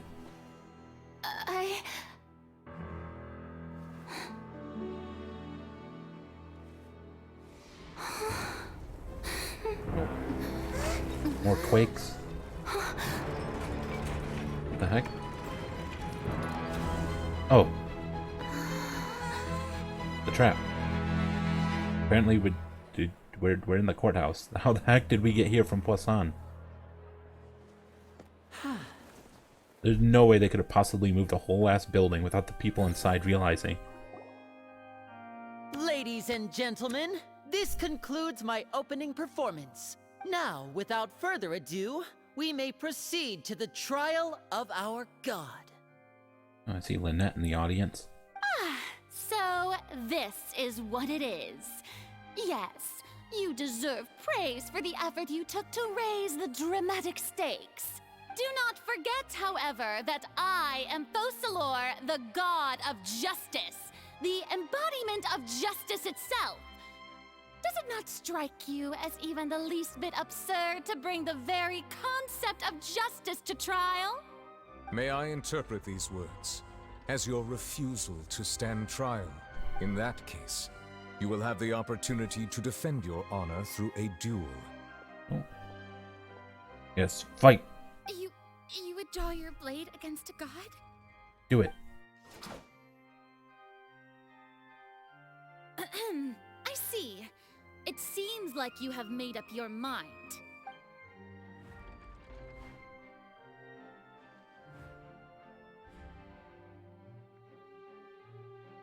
Paimon can't believe it. She just surrendered. So she will stand trial? What the heck is going on? Did I just see an Archon surrender to a human? Wow, how utterly humiliating. Lady Farina, what is the meaning of this? Shh. It would seem that there has been a misunderstanding. To be clear, the raising of both hands is not always an indication of surrender. So what are you doing? Excuses again, huh? I raised my hands just now to indicate my acceptance of the trial. No duel shall be necessary. I will admit that I've been running away for a long time. I'm sorry, everyone. I was unable to protect the people of Poisson. It is my duty to stand trial for my crimes. You are not the only ones to be disappointed in me. I, too, am exceedingly disappointed in myself. Oh, I just realized. When I said they transported the whole building without us realizing what was happening, that's what the first quake was, wasn't it? The building being picked up, I don't know how the heck they moved it, but that must have been when they picked the building up. But now, it is time for the Hydro Archon to show you her courage and resolve. I, Farina, will use this trial to show the world the true meaning of justice. Okay. This time, I will protect you. Applaud and rejoice. One of the most outrageous and fantastical arcs known to the opera Epiclese is now unfolding before your eyes. Mark my words, this shall be one of the most exhilarating and brilliant shows ever to grace the stage of Fontaine. The trial of the Hydro Archon, Fosalor, will now begin! Sounds like fun. Oh, now we're making history. Yeah, let's do it. Why does it feel like Farina just took over the whole thing? Like, her crimes? This is what she does. Also, even though she's still acting super dramatic, she is taking this seriously this time, right? All right, then. Who will be my opponent in this trial? Everyone. The court asks the prosecutor to please take the stand. Oh, it was me. Is that so? Very well. Then please speak, witness of Tivat, my accuser and fated opponent. We were so close to getting her to tell us the truth, and it still turned out like this in the end. It's okay though. As long as we can defeat Farina in court, we still have a chance to figure everything out. I think we should just have Cloran beat her up. Also, please allow me to ask, as a final question before the trial begins, just how much work did you do to force me onto this stage? Apparently we set up a trap building and moved it from Poisson to the freaking courthouse. No idea how. Well, we did do That seems like a lot of work. after the meeting that day. I can go over the tasks assigned to the Spina di Rosula, since they were rather straightforward and easy. Navia, the president of the Spina di Rosula. Most of the people who participated in the disturbance this morning were my subordinates. They changed into plain clothes and came to the Opera House as regular audience members, waiting for the perfect opportunity to incite insurrection against you. Yes, incite all the People's insurrection. resentment against their Archon has been building as more and more of the prophecy is fulfilled. A spark was all we needed to turn smoldering anger into a flame. Moreover, according to our understanding and analysis of you, when something like that occurred, you would likely flee the scene and head to Poisson by yourself. So, we arranged for a second group to lie in wait there. So, you mean, the ones who scoured the settlement for me were also from the Spina? And their goal was to force you to step into the giant magic box so you may personally participate in the greatest magic performance in all of Fontanian history. That's right. That house was a magic box, rather than someone's residence. As the super How the ultimate heck did you version move of it the here? setup that I used when I first performed at the Opera Epicles, the volume of the box was increased by a whole order of magnitude, and the distance it traversed was the entire gap between Poisson and Aranias. Its cargo, of course, was an Archon instead of a human. My thanks, Farina. Without your help, we could never have pulled off such an extraordinary performance. Is he gonna explain how they moved it? Probably not, because there's no way you could possibly explain that. You're welcome? Of course, this performance was only made possible with Father's support. The House of the Hearth spent a massive amount of labor in Mora to pull this off. Okay, so some Fatui and robots were involved. We had to select a location, construct the giant magic box, dig a tunnel, and open up a path through the water. It was a lot of work for all of us. They dug a tunnel all the way from Poisson to the courthouse? What is this, Minecraft? So, in other words, the earthquake that we felt within the giant magic box was just a normal tremor from the transportation of the whole house? That's right. It wasn't a sign of another disaster to come. Sorry about that. We deceived you back there. Then, I can guess Nervilette and Cloran's parts. You gathered a crowd, prepared a stage, and made sure that the champion duelist would be immediately ready for a fight. Also that as soon as I appeared on the stage, the trial may commence without a hitch. Am I right? Yes, that is correct. Well, Clorand, I must commend you for your courage. Only the most outstanding champion duelist in all of Fontaine would accept a duel with an Archon without flinching. Thank you. As for you, Traveler, I suppose your role was to keep me distracted with conversation once you found me in Poisson. You'd make sure that I didn't notice anything amiss before revealing yourself as my prosecutor once we'd arrived onto the stage. No. Oh? My mission was to give you one last chance. We hoped that you'd share your secret with us before the magic box arrived onto the stage. Is that so? Then I suppose I must have missed my final chance. It's fine. It matters not. What's done is done. The stage is already set, so there's no reason to disappoint the audience. Let's see this trial through to the very end. Yeah, the only thing we can do now is to judge the Hydro Archon. Still, I can't help but be a little bothered by that conversation earlier. What did Furina want to say to me right before we arrived on stage? The prosecution and the defense are both in position. The trial shall now begin. Oh, come on, Nervylette. There's no need to repeat all the unimportant legalese. Just fast forward to the part where the prosecution lays out my offenses. As the defendant and the lead actress of this performance, I still haven't even been informed of my supposed guilt in all of this. Of course, it is only natural for humans to struggle to understand the actions of a god. However, you will need more than that to convict me of a crime. That's true, but my charge here is unrelated to your conduct as an Archon. Instead, I would like to charge you as a fraud who's never been the Archon in the first place. Dun dun dun. What was that? Lady Furina's a fraud? Hey, I came here thinking that we were going to try the Hydro Archon for forsaking her duty, but did I hear that right? She's not our Archon at all? Dude, now we're essentially going public with this. Wonder how the people of Fontaine will feel if they find out Furina's not actually the Archon. Charge accepted. Lady Furina, do you plead guilty to the charge? Lady Furina. I plead not guilty. How can I be guilty?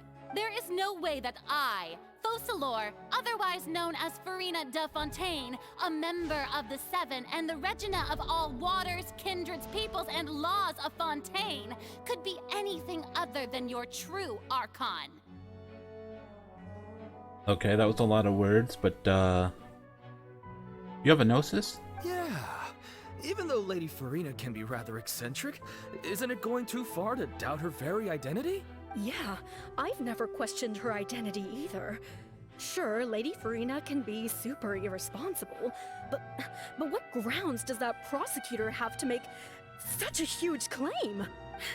I have cause to believe that common sense will prevail in this case. Many of the members of the audience have known me as the Hydro Archon ever since they were born. There would be no fooling their memory. See? Even the Oratrice has decided to show me its favor. Are you sure you want to commit to a charge that will never be upheld? If you wish to drop the case, I can promise you as the God of Justice that you will not have to face trial for making a false accusation. We will treat everything that's happened as a dramatic spectacle and move on with our lives. What do you say to that? Nah, we're fighting. Huh. An argument with near impossible odds, huh? You have to not only refute Furina's claims, but also overturn the long-held beliefs of the people. The people only see you as their Archon because that's their long-held belief. Well, I tried to give you the chance to surrender. If you must persist, then let me ask. If you believe I'm not the Archon, then what manner of being do you think I am? No idea. But you're not the If Archon. I was not the Archon, then how did I manage to live for over 500 years? Who knows? You could be something else. Nervylette's been around for a long time. Gotta think carefully. What do we know to be special about Furina exactly? First of all, you may be a member of another long-lived race, which would allow you to naturally possess an extended lifespan. And second of all, even if that wasn't the case, there could be other ways to extend your life. Such as a curse. Like the people of, what was it called again? Conria, there we go. Who gave you that idea? Was it the knave? You'd sink so low as to use a harbinger's words against me. Doesn't matter who gave us the information. What matters is the veracity of the claim. A curse? I once thought it possible that the aura of an Archon might naturally resemble a type of curse. But in light of this claim, perhaps what I sensed was not your divinity, but a curse after all. You sensed it too, huh, Nervlet? So Farina, instead of an Archon, could you just be a cursed human? Lady Farina is actually a human? No idea why she has crazy eyes, but you know. Well, it is true that it's extremely difficult to tell humans and gods apart just by looking at them. It's not impossible. Maybe they're just contacts.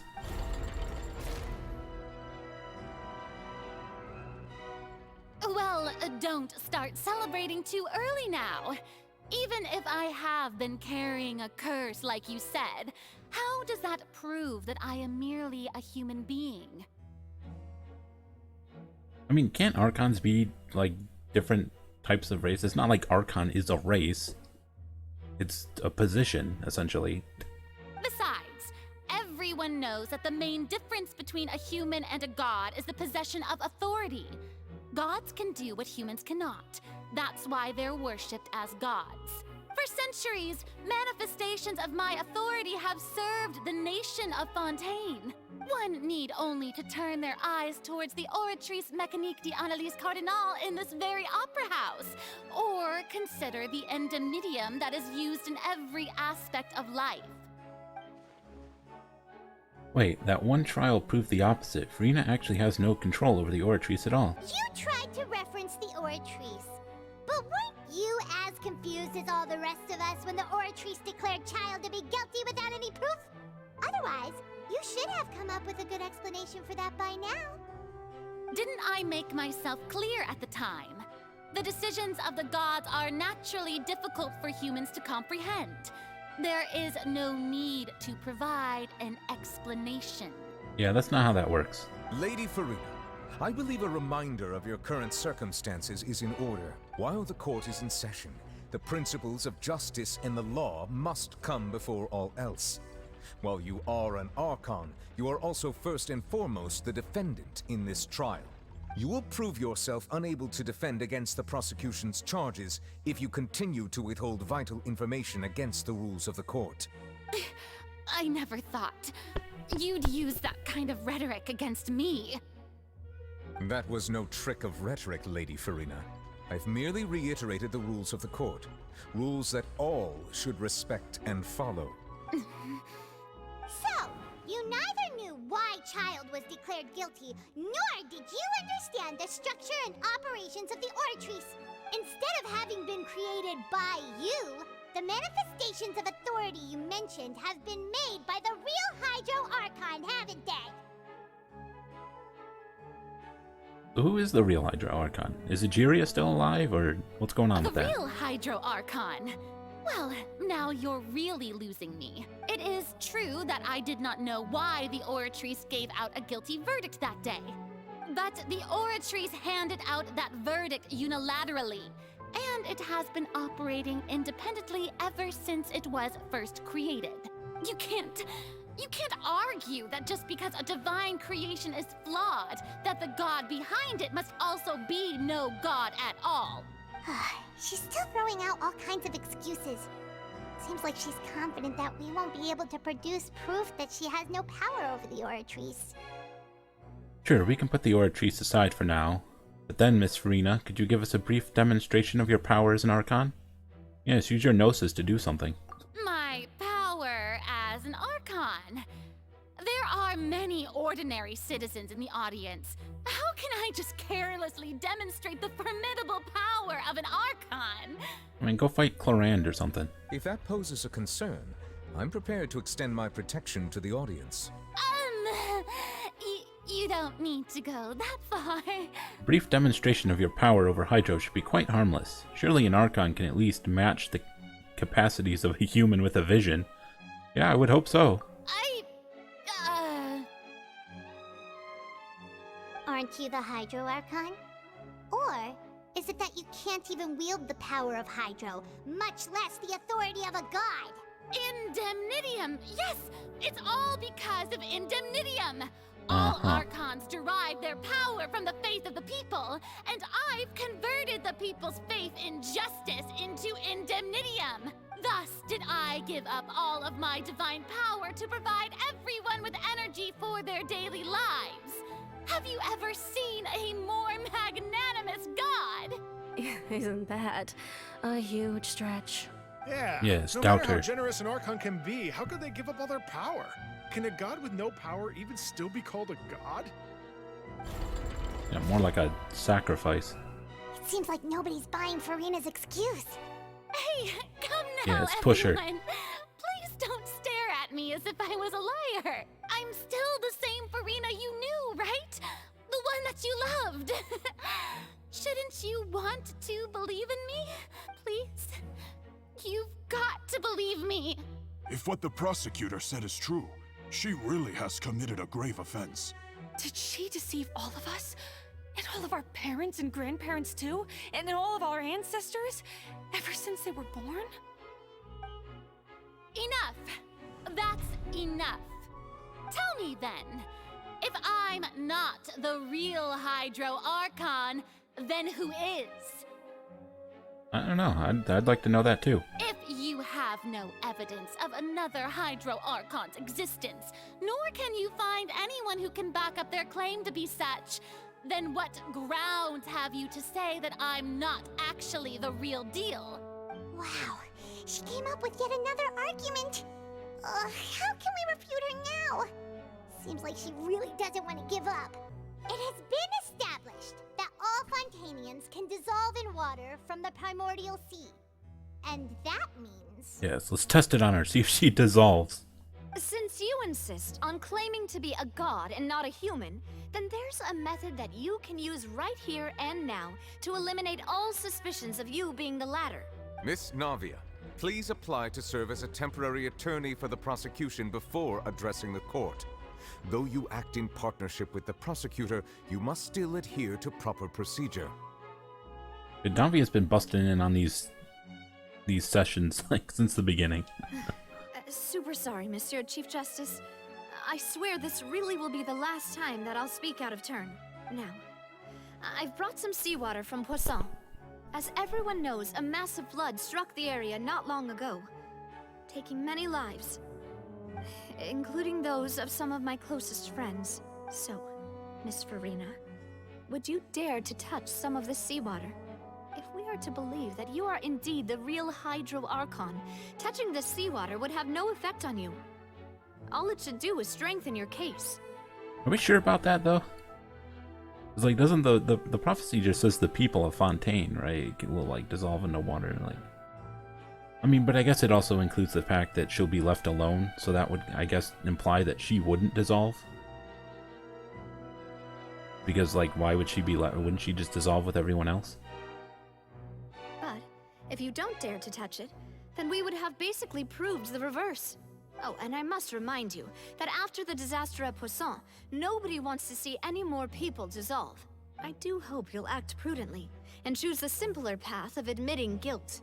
Navia from the Spina di Rasula. The Spina has governed Poisson for many years. I guess her suggestion is valid. If Lady Furina is indeed just a human, she's probably Fontainian like all the rest of us. Would she really dare to try?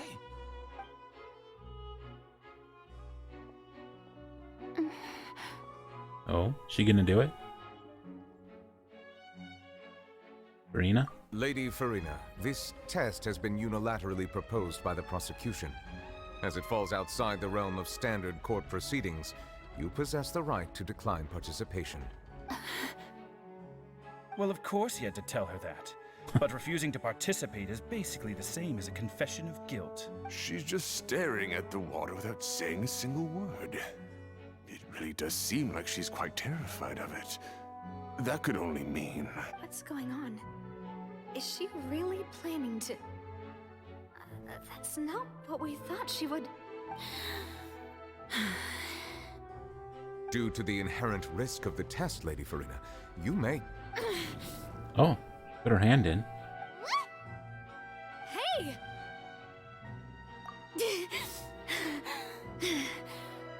something going to happen? I'm fine! Look at me, everyone! My hand is still here! I haven't been dissolved! Will you believe me now? I really am your Archon! I'm nothing like a normal human who would fall apart as soon as they touch this water! Really? Was this not the most obvious thing in the world? Miss Siegewing? If you're present, Miss Siegewing, please come forward and attend to the defendant. Siegewing? Don't be Siegewing? nervous. It'll just take a few seconds. What is she gonna do? Let me see. Check to see if it had any effects? That should be enough. Please announce the results of your evaluation to the court, Miss Siegewing. As everyone doubtlessly saw, Miss Farina was displaying symptoms of hyperventilation and flushed skin. These indicate that she was experiencing the adverse effects of exposure to primordial seawater. The extent to which she was affected is the same as other humans when exposed to primordial seawater of a similar concentration. I see. Thank you, Miss Siegewing. Lady Farina, you may return to the defendant's stand. Oh, wait. What did she just say? I didn't get dissolved! Shouldn't that be enough to prove my innocence? Well, it's not pure primordial seawater. Well, considering your tendency to run from your problems, we did originally prepare a direct sample of the seawater around Poisson. However, after extensive discussion, we exchanged it for a sample that is not concentrated enough to dissolve an actual human. After all, on the off chance that something entirely unexpected might occur, we don't want anyone else to lose their life to the sea. Jeez, imagine if they had just gone with the more potent seawater, and she just dissolved right there. Yeah, so out of regard for Farina's life, you secured a low-concentration sample and asked the head nurse to serve as an expert witness. It's a great thing that the direct sample wasn't actually used. Farina could have... I can't believe... you... Well, what's really going on here? Rena can't have not known the consequences of touching that water as a human. This is too unlike how she usually acts. Unless it's actually more important for her to keep up her facade than save her own life. But hadn't she given up on everything a long time ago? Listen to me, everyone! Please don't give me such cold and disdainful looks! What happened just now didn't prove a single thing. Think about it! How can you conclusively prove that an Archon can't also be affected by the primordial seawater? Also, if I was really just a human, why would I dare to just put my hand in that kind of water? Oh, yeah, they're not buying that. Please, anyone, just listen to me. I swear, I really am your Archon.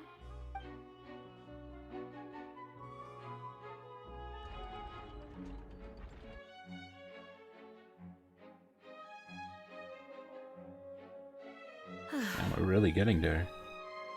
I don't think anything she says at this point will sway anyone. The odds are just too stacked against her now.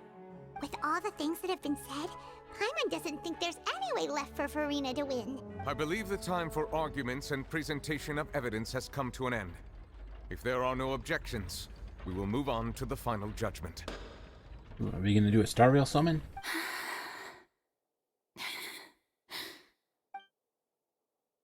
I don't think anything she says at this point will sway anyone. She's too stacked against her now.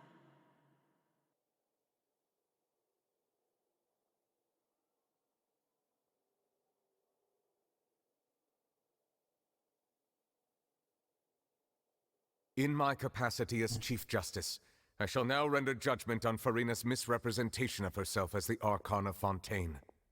As a human who knowingly deceived her fellow citizens, Farina is... guilty.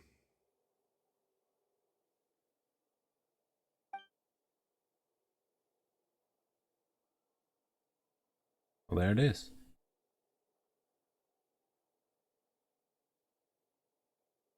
We shall now turn to the Oratrice Mécanique d'Analyse Cardinale to render the final verdict on the charges.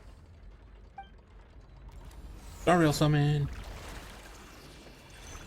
Someday we'll get a 5-star from this.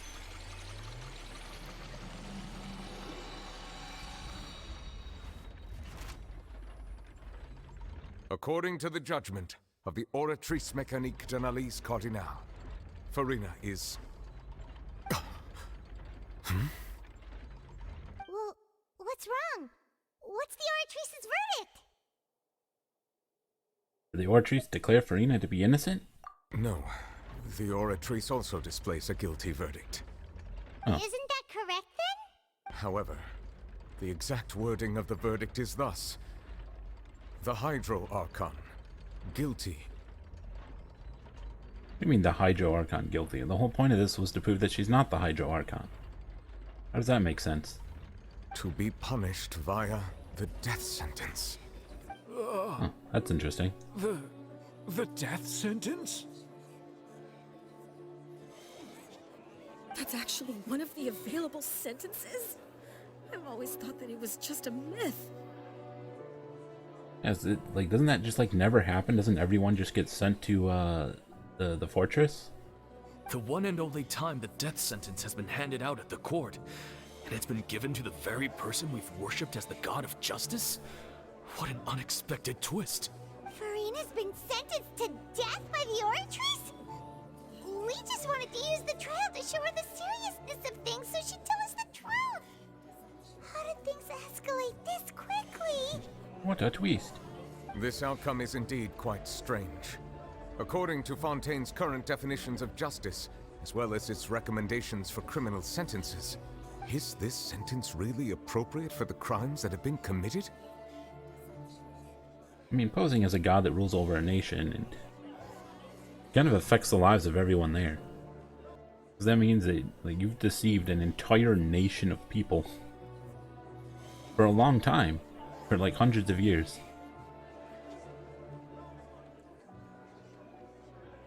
Yeah, even Fauché wasn't sentenced to death by the Oratrice. You know, the real evil mastermind behind the serial disappearances case. What's more strange is, instead of Farina, the Oratrice rendered judgment on the Hydro Archon. Yeah, that doesn't make any sense, because how can the Hydro Archon be guilty of not being the Hydro Archon? Indeed. Not only is Farina's sentence overly excessive, the very point of our trial today was also to prove that Farina has never been the Hydro Archon in the first place. But now, the Oratrice seems to have deliberately invoked the title of the Hydro Archon. What does this mean? This is confusing. Excuse me, if I may interrupt.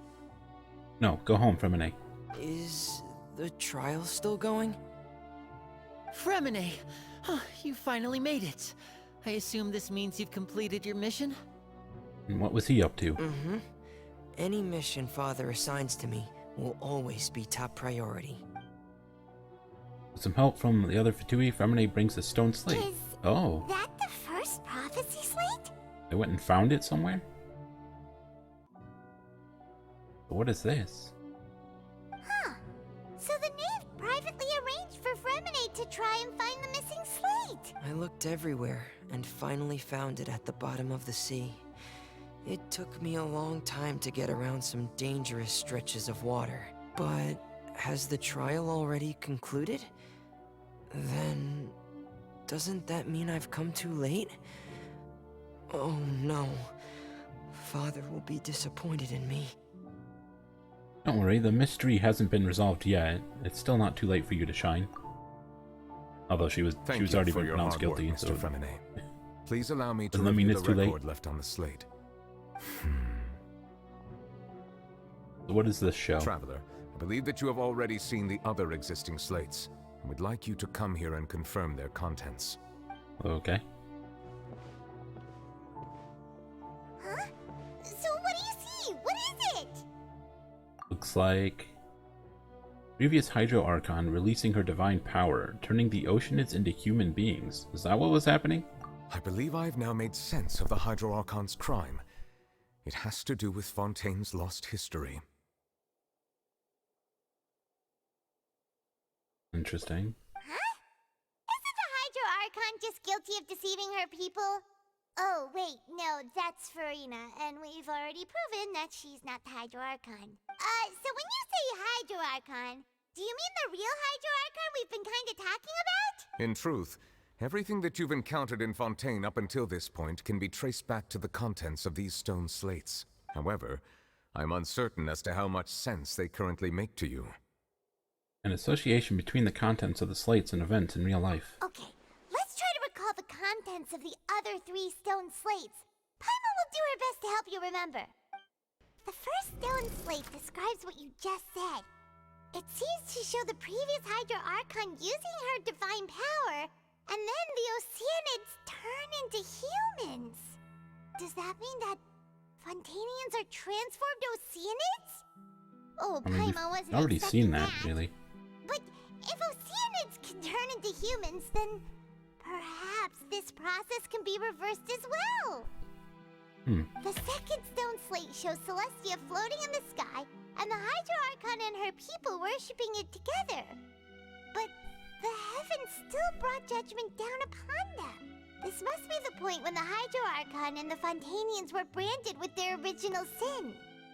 Does this mean that the original sin and the Hydro Archon sin are the same thing? The third slate shows the Hydro Archon sinking into the sea surrounded by many people. Specifically Farina. That reminds Paimon, didn't we also watch that happen to someone else? Well, the fourth slate is the prophecy the Fontainians have been talking about. People dissolving into the sea, the Hydro Archon crying on her throne, and so on. We didn't believe that such a crazy disaster could happen at first, did we? But after that incident, it was just a question of when and not if. Is it this guy? We know from the case of the serial disappearances of young women that Fontainians can be dissolved in primordial seawater. And this might be the reason that Fontainians can dissolve. Gonna miss some of what she said there. Gosh darn it. Okay, hold on. Okay. And the first stone slate tells us that long ago the Hydro Archon used her power to turn Oceanids into humans. This might be the reason that Fontainians can dissolve. Are you telling me that Fontainians were all originally Oceanids? Or something? And the seawater just returns them to their original form? Is that what we're getting at here? I have no idea what this is supposed to be. We skip that one. So this third slate shows the Hydro Archon sinking into the sea surrounded by many people. Is this Navia's thing? It's not as simple as falling into the sea. When Navia fell into the sea, her consciousness was subjected to judgment. The stone slates show the people gathered around the Hydro Archon in the sea. Could that be alluding to the same thing?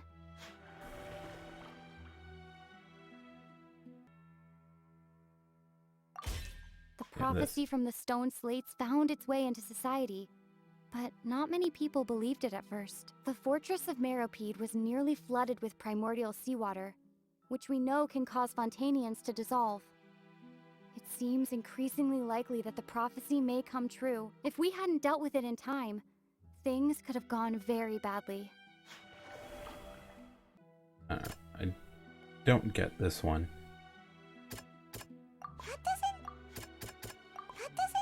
No, it's just the Farina thing.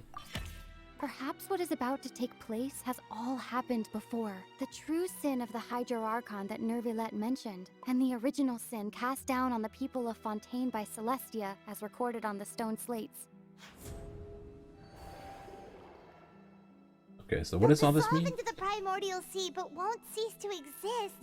Their essence will flow in the seawater, converge, and take the form of an Oceanid. The Hydro Archon was sentenced to death in court, shocking everyone present. Perhaps this means that her sin was actually Fontaine's original sin. I don't get that part. Navia fell into the water inside those ruins, and she nearly dissolved. She was surrounded by the people of Poisson in a court within her consciousness, and was forced to take part in a trial meant to make her stay. The eruption of the primordial sea at the fortress of Meropide was the surest sign that the prophecy was about to come to pass no matter what. The prophecy's contents can all be verified by recent events. If we combine what we know together, loads of truths should come to light. Like what? Huh? Oh, Paimon gets it now! So that's how you can make sense of it. But then it feels like we're going to have to share some truly shocking revelations. Let's hear them. First Slate reveals that Fontanians are not real humans. Okay, so did they really actually just start as Oceanids? Incredible. Linny, did you hear that? We're not real humans. All Fontanians were originally created by the late previous Hydro Archon, with Oceanids as their basis. The evidence for that can be found in how only Fontanians could dissolve in primordial seawater, and how all the girls Vacher dissolved were also turned into Oceanids. Oh, and according to Navia, when she was about to get dissolved, she also saw everyone gathered around for a trial, all of them in the shape of Oceanids. Indeed. That's interesting. All Fontanians are actually Oceanids, like essentially in a human disguise. They don't even realize it. Second Slate reveals that the crime of the Hydro Archon was her creation of Fontanians from Oceanids. Yeah, and it follows from the content of the first slate that she probably angered Celestia by creating humans without prior permission. That could also explain why the Oratrice judged the Hydro Archon to be guilty. It's to account for that ancient sin. Yeah, and isn't the Oratrice powered by the Gnosis? And doesn't the power of the Gnosis come from the gods of Celestia? The Hydro Archon's true sin was creating us? And yet, after many hundreds of years, the Hydro Archon's creations have turned around to try to judge the Archon within the Opera Epiclese. The twists of history are often the most unexpected of all. So is Furina also an Oceanid? As for the third slate, I'm still convinced that it should come after the fourth slate. Should it?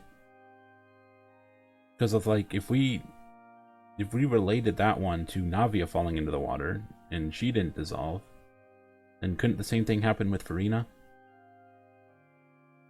Yeah. And isn't the image here just the order like would when still make Navia sense? fell into the sea? So wouldn't it be trying to show the image of the Hydro Archon also falling into the sea once the prophecy has been fulfilled in the fourth slate?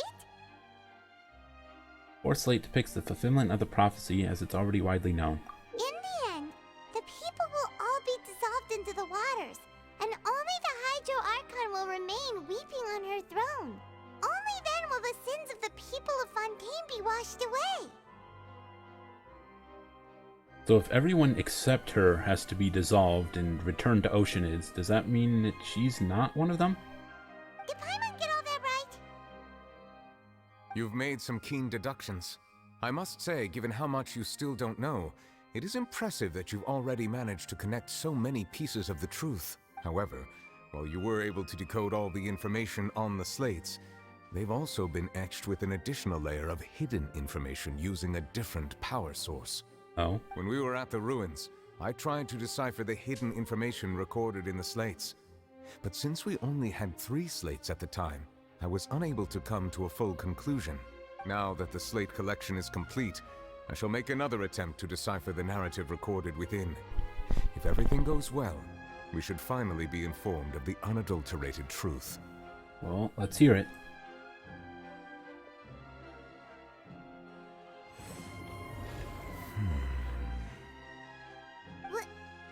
Well? Did you get it? I believe I should share this truth not only with you, but with all the people of Fontaine as well. I will try to briefly summarize it for you. Your hypotheses regarding the origin of Fontanians and the sin of the Hydro Archon were both correct. In the Fontaine of old, the previous Hydro Archon sensed the yearning of her Oceanid familiars for life on land.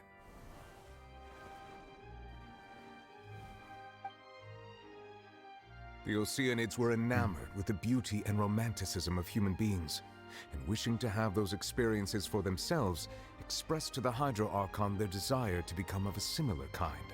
However, Even though water as an element is intricately linked with the power of life, the Hydro Archon, as one of the seven, did not possess the authority to create a new form of human life. Not one to give in, she eventually found a way to create permanent humanoid bodies for her familiars by appropriating the power of this planet's primordial sea. She poured primordial seawater into the Oceanids' blood vessels, creating humanoid mimics in the process. But if Fontainians were to ever come into direct contact with water from the primordial sea, the power within their bodies would escape these artificial restraints and return to the sea. As a result, their forms would collapse, and they would be reverted to their original forms as Oceanids. Interesting. Of course, the Hydro Archon never received permission from the heavenly principles to create a new human race. And thus, the Hydro Archon and all of her creations came to shoulder the original sin of appropriating the power of the primordial sea. That is the true history of how the people of Fontaine first came into being. So we were all Oceanids before we turned into human beings? Man, that's gotta be a weird bombshell for the people of Fontaine. That's way too much information for me. I think I'm just going to pretend that I never heard a single thing. Wait, but if that's the truth, we can't let the Hydro Archon be sentenced to death. After all, her only sin was creating us. This really might be too much information for your regular Fontainian, but it does answer a lot of our questions. How does Farina come into all of this? Alas, your hypothesis regarding the third and fourth stone slates was inaccurate. The slates' respective positions are, in fact, correct. A key point of the visual on the third slate is how all the individuals depicted in the water are humans rather than Oceanids. They have not been dissolved, which implies that the water depicted in this slate is not water from the primordial sea. The nation of Fontaine is the nation of Hydro, as well as the nation of trials and justice. Instead of being the literal element, the water in the scene symbolizes judgment and justice. You may also recall Navia's experience. When she fell into the sea, her consciousness was surrounded by that of many others who intended to hold a trial to determine her fate. Are you saying the third slate literally depicts what we're doing right now, putting her on trial? Therefore, the meaning of the third slate is that the people of Fontaine shall try the Hydro Archon at the court of justice. We fell for their trap card. Yes, it refers to our present situation. We're just following the prophecy. I think I'm following now. So, what you're saying is, even though we decided to put on this trial to avoid fulfilling the prophecy, in truth, everything we've done has happened exactly as the prophecy foretold. So now, it seems, we're the ones making sure it comes true. What should we do? I don't know. Feels like there's no way out of this. Huh. No matter what, the prophecy will be fulfilled. Is this what it feels like to be a prisoner of fate? I mean, everyone should just get up and leave Fontaine. If that's the case, does that mean the scene in the fourth slate will also be fulfilled soon? Traveler, I would like to point out another small fallacy in your deductions. About the fourth slate. You probably thought that the eruption of primordial seawater beneath the fortress of Meripede served as the surest sign that the prophecy was about to come to pass, yes? However, I believe that rather than being a sure sign, that eruption could in fact only be a small warning of something far worse to come. Okay. As for the root cause of the catastrophe, I believe you've already encountered it once before. I have? Wait, could it be? What, the whale? I mean, we all know the whale's coming into this. Ultimate proof. Just what is the true source of the catastrophe? This eruption was just a small magical warning space of the things whale to come. We must find the root cause of the disaster. Verified truth here. Natalia? Oh, the whale in the dream. It was both dream and reality. If we're talking about a true culprit, that could only be that thing inside the primordial sea, right? Let's go fight it. The truth, the original sin, the trial, and the root cause of the disaster.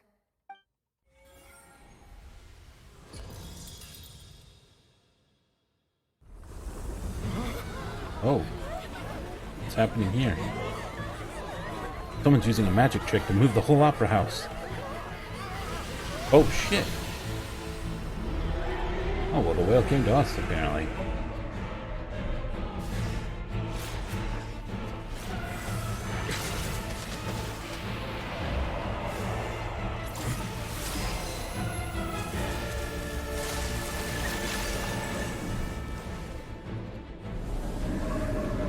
What the heck is this whale? It's gonna eat people.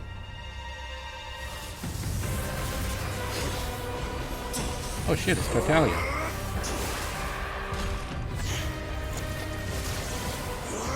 Is this where he's been this whole time? Has he just been in another dimension fighting this whale?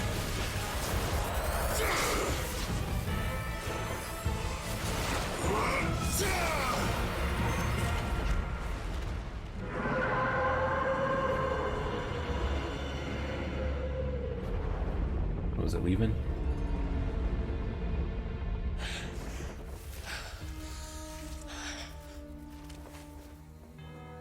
I mean, he's looking rather worn out.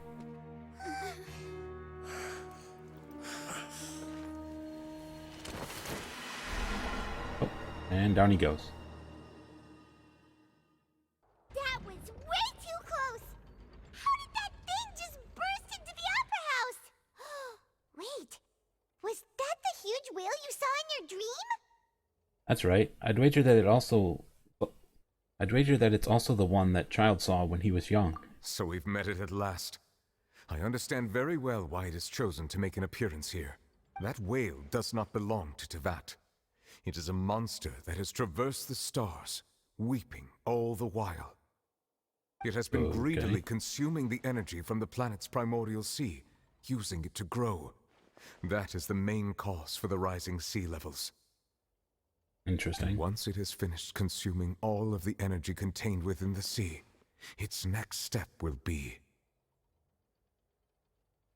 People? You said that when the Hydro Archon first created Fontanians out of Oceanids, she filled their blood vessels with primordial seawater. Yeah, but it wants to eat the people. Precisely. That whale finds the blood of Fontanians nigh impossible to resist.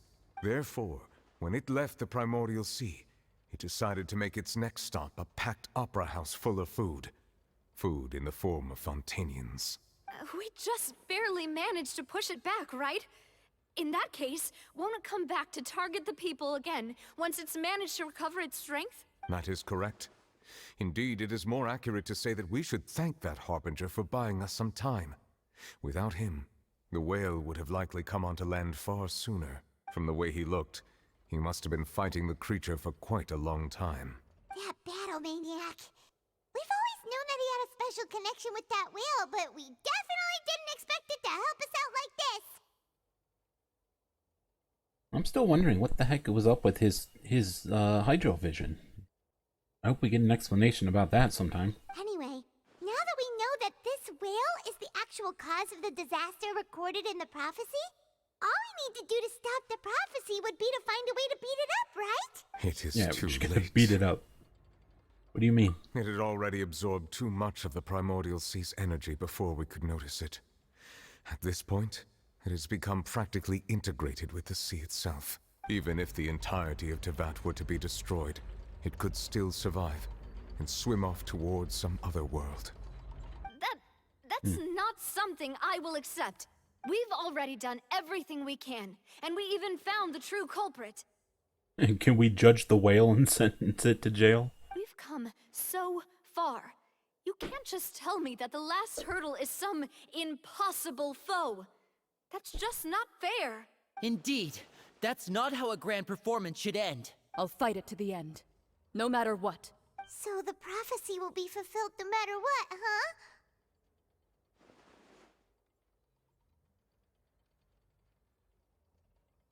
Sounds like it's time to go whale hunting. You know, that's also called whaling, isn't it? The prophecy. Yes, what has been prophesized will be fulfilled. You may view such things as the history of the future. After everything, it still turned out like this. We couldn't fight against fate. Wait, but if this is all about fate, Just as prophecies are usually only the future as seen from the perspectives of the gods, could things be happening in hidden corners where the gods' gaze does not fall? Ultimately, fate shall serve as your only guide, no matter what will happen in Tevat's future. All you need to do is to play your part. Could it be that even if the prophecy will be fulfilled, there will still be a way to save everyone? Did I miss something? Wait, I forgot about Farina. What was it she wanted to say to me at the last moment in the giant magic box? What is her real secret? And we did this whole trial, we never really found out. Is she still here? Can we talk to her?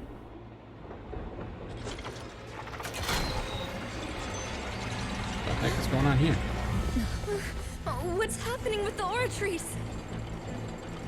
I believe it is preparing to carry out the death sentence. Can it do that? You're just sitting there. Farina!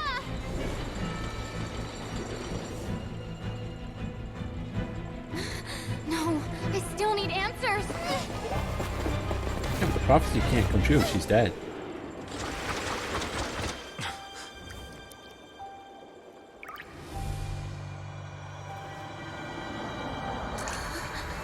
What? How did she have a teardrop fall onto her hand like that? That didn't make any sense. What in the world?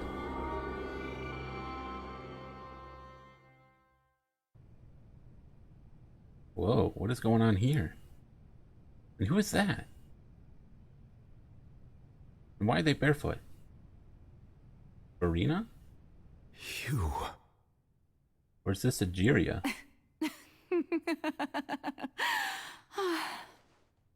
Sorry.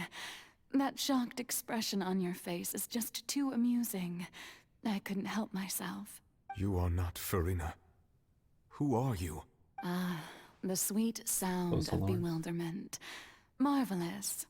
A sure sign that my attempt to deceive everyone was a resounding success. But to answer your question, I am Wailord. You know, the god. Wailord. Why did you deceive us? Oh, that wasn't my goal, of course. Goodness, no. But I had to fool everyone else too, if I was to stand any chance of deceiving the heavenly principles. Deceiving the heavenly principles?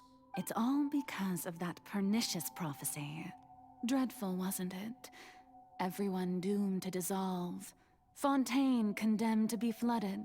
One was not amused. In fact, one was positively bemused when that problem was thrust upon me by my dearest predecessor. That's the former Hydro Archon Egeria for the uninitiated. It hardly gets more disastrous than a preordained national catastrophe, now does it? She knew full well that the prophecy would surely come to pass. And as one of the seven, she also knew full well that one defies the heavenly principles at one's peril. So yes, as you have no doubt surmised, it was a rather impossible situation that I found myself in. I spent a terribly long time mulling it over, alone on the ocean floor.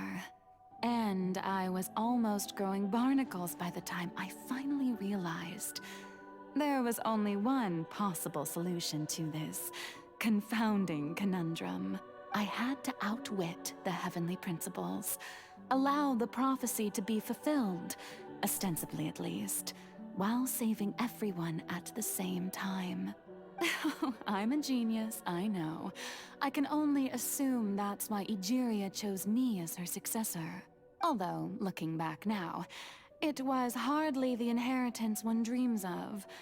Between the task of saving the nation, the quotidian duties of the Hydro Archon, and not to mention the original sin of creating a new race of humans, I dare say she left me quite a colossal mess to clean up. But one can only play the hand one is dealt. I did not choose this, any more than I chose to be one of her Oceanid familiars. So you were also once one of the Oceanids, transformed into a human by Egeria's hand. Yes, I was. I always dreamed of becoming human. And I still do, even now. In my eyes, to be human is to be part of the greatest opera ever known. After becoming a god, I separated my divinity from my body and spirit, leaving behind only a self that was as naive and bewildered as my past self on her first day as a human being. So that's what Furina is. The me you see before you now is that divinity. And the human counterpart I left behind, I named Furina. She could feel joy, sorrow, and everything in between. She could be as vain and conceited, or as meek and vulnerable as she wished. Her strengths were of a kind only a human could possess, as were her shortcomings. But in my eyes, Furina's humanity was what made her perfect. She was perfectly human in every way. The person I always wanted to be. Anyway, so then I cursed her. All part of the plan, of course. The plan to deceive the heavenly principles.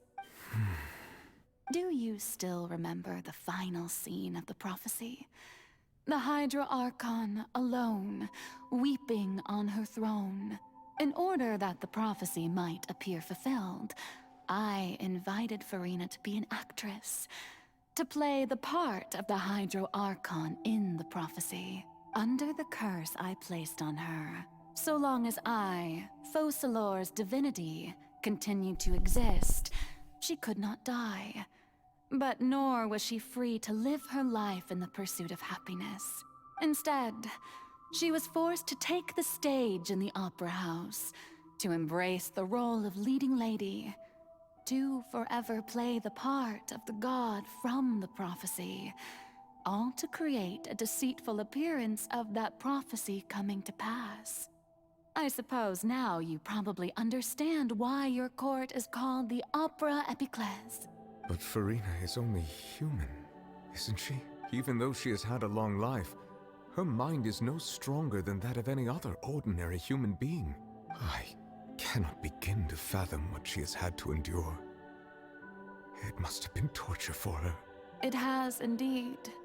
And although she is, in a sense, me in human form, I most definitely owe her an apology for it. It's been 500 years, and all along, she's been playing her part in the most unimaginably long, unbearably lonely, and agonizingly painful opera of all time.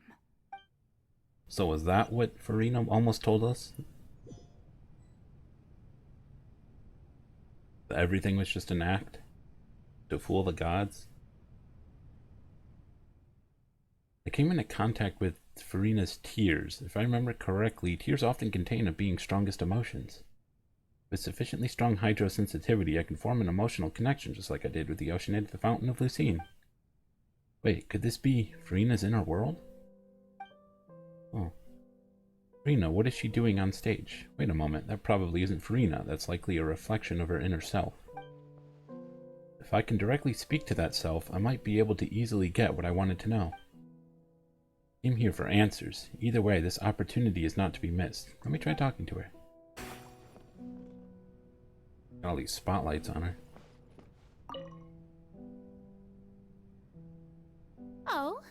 Who permitted you to come onto the stage? Me. Now, I understand your admiration for my august self, but I must ask you to keep to the rules. Furina? All right. It is not my intent to reprimand you. There is no need to state your name. Just be off with you. Do not distract me from my performance. But I don't see an audience here. Oh, do not Let the jest. stage lights go off. Can you Please not hold me for feel 1 it? second. I am Focalor, The eyes of countless Fontainians are upon me. I must, at all times, display the utmost elegance and nobility. Something's off. There's no getting through to her. Even in her heart of hearts, she's still playing the role of the Hydro Archon. What sort of resolve must she have had that even her inner self and subconscious would have such an impenetrable defense? I have to find a way. Try kicking her. See if that works. Bam. Turn off the spotlights. Dear audience, Oh, what's the happening? performance is experiencing a technical difficulty, but worry not. The guards shall resolve it soon enough. Things are about to get dicey. Gotcha. Shackles. Fine. Next. Hey, what gives? Chains. The audience is still watching me, you know. Guards? Wait, where are the guards? Guards! I am the guards.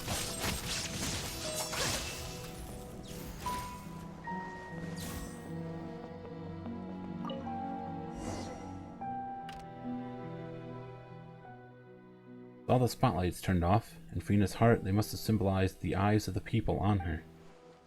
Speaking of which, I think I just received some sort of signal. Was that her true voice? A trinket? When did that end up here?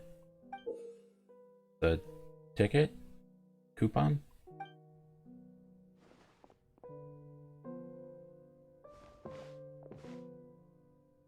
Either way, it looks like the show is about to begin. In that case, show me how you truly feel, Farina. Scene 1. Before a mirror. Farina.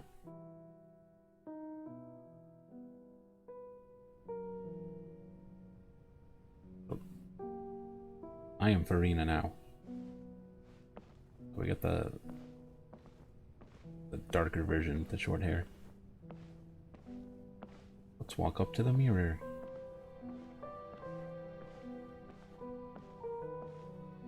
Very slowly. Farina. Farina. Farina. Who's that? Who's calling me? Where are you? Be not nervous. Be not afraid. Oh. I am before you. Wait a moment.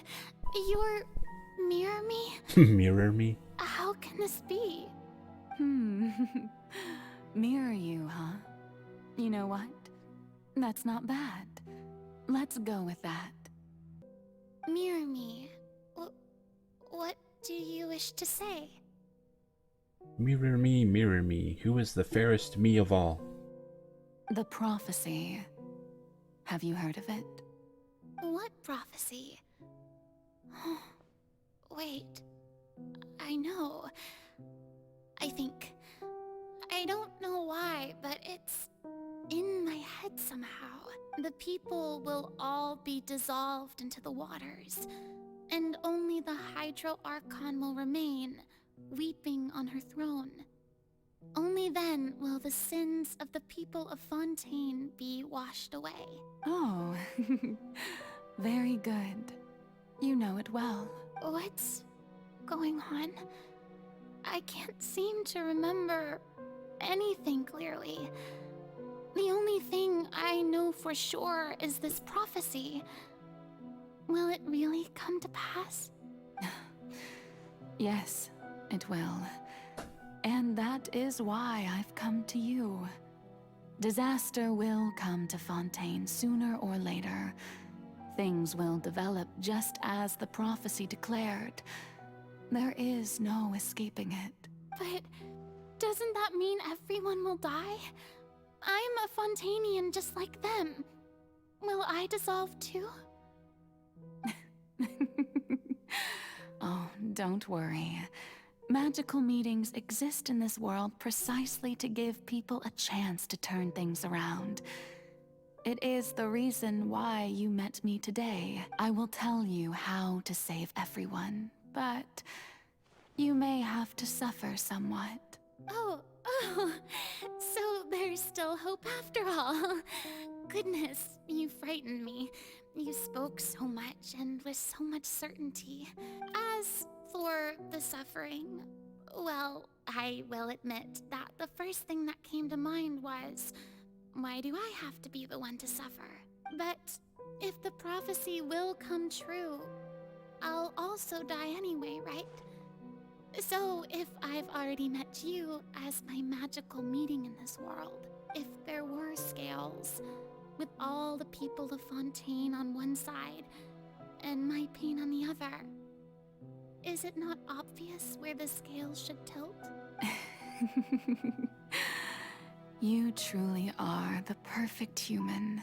My ideal. I suppose this would also be the justice that belongs to you. Huh? Don't worry, it's nothing. Listen well. Fontaine has just lost its Hydro Archon. I need you to play a role. That of the new Archon. Play as a god? That's right. You must begin a never-ending masquerade. You must never let anyone suspect your identity. So is this scene taking place at like the start of Verina's life? Is that why she said earlier that she couldn't remember anything except the prophecy? If you can keep it up, then I shall have my way of defying this prophecy. But should your identity be revealed, then all hope will be lost. But how will I do this? A human assuming the role of a god without being exposed? Don't worry. What you must do is not to turn yourself into a real god. You simply need to play the role of a god as humans imagine them to be. And I sure hope that by doing this trial to prove she's not really the Archon, we didn't just screw everything up. Being a human yourself, I'm sure you already know what such an entity would be like. Remember, your true challenge will not be pursuing divinity, but contending against humanity. I'm still not sure I understand, but I'll try. I'll try to do this. So, how long am I going to have to play this role? You know, just a couple 100 years. To accomplish this mission, you will have to stay on the stage for many, many years. You will endure and not grow old until your task ends. Does that mean she'll grow old afterwards? But I promise you, all will eventually end in a magnificent and dramatic trial, and everyone will be saved. A trial, huh? How exciting. I'll be looking forward to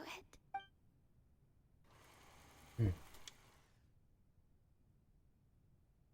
Into Ascension speech for Rena. Is that why she likes the trial so much?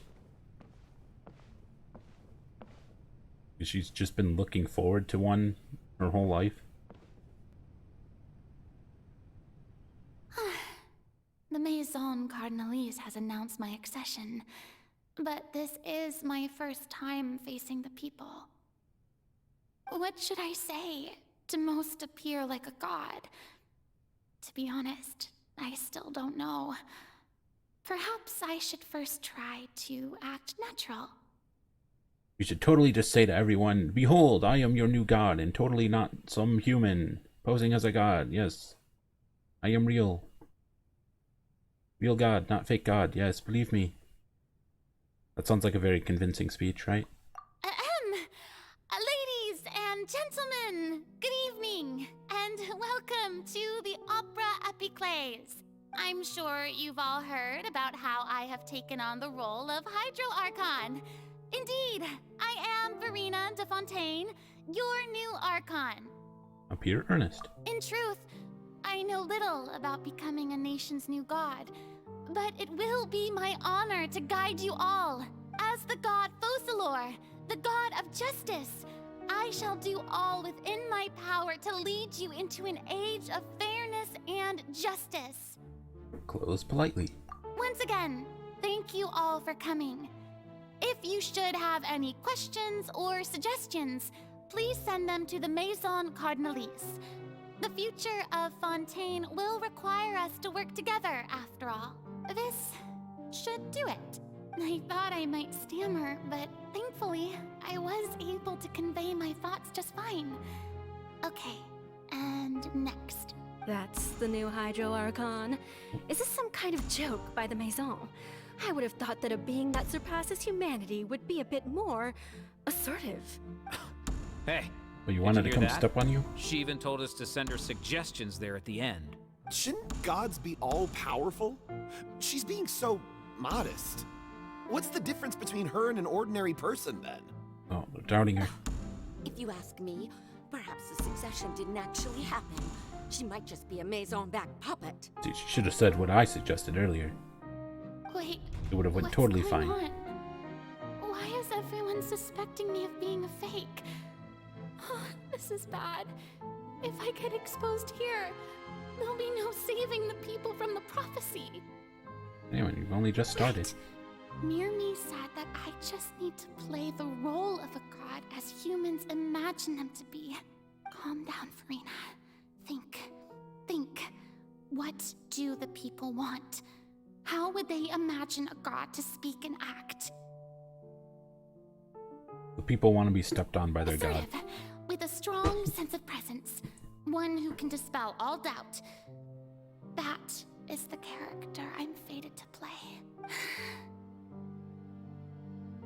This is what leads her to constantly put up the front that she does. Oh, very good, my people.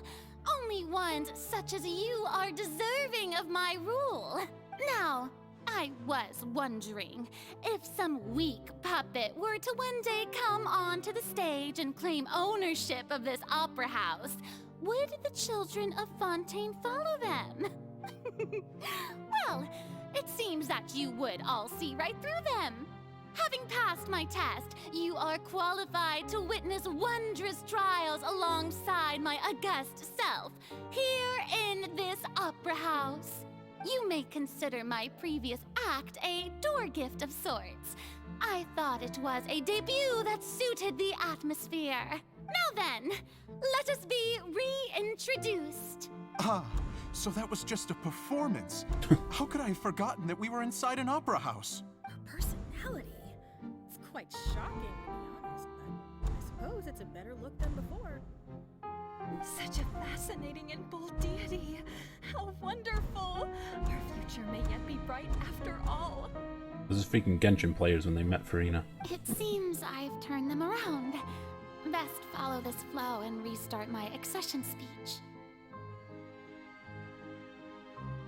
Resolutely, with conviction. My dear people, whether you acknowledge me or not, whether you trust me or nay, I say to you, keep faith in your ardor for justice. We have heard it said that this nation's sins can no longer be washed away.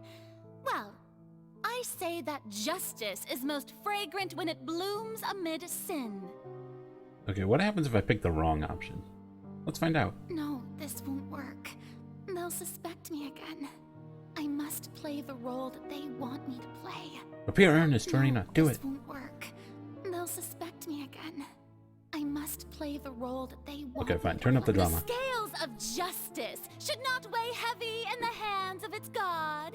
On one side, it must carry fairness and justice. And on the other, praise and applause. May law be the prayer on our lips. May judgment be our worship.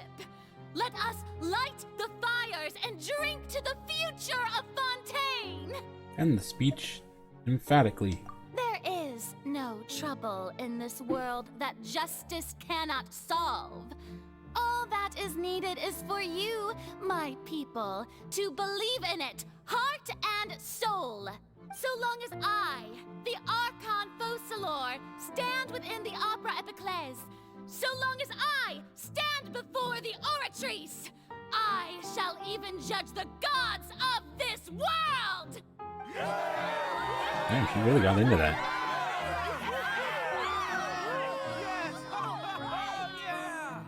Boo. I mean, yeah. Scene 3, Opera House, Farina.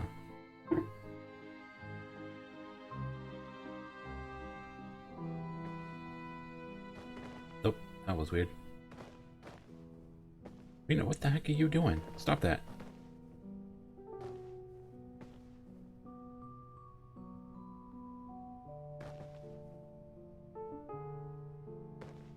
Okay, stop. Is she done now? Lady Farina, here are today's case reports, as well as a summary of the follow-up for your perusal. Come now, was I not just at the Opera House in person? Leave these kinds of things to Neuvillette. Besides, none of these trials were the one that I'm looking forward to the most. She spent her whole life waiting for that one trial. If I may be so impertinent, what kind of trial are you truly looking forward to? A magnificent, dramatic, and wondrous trial. A trial to end all things. How could you hope to understand? That's true. I fear I lack the ability to grasp your divine thought, Lady Archon. No need for fright, and do not take what I said before too seriously. Go now, do your duties. The trial I await. It will come one day.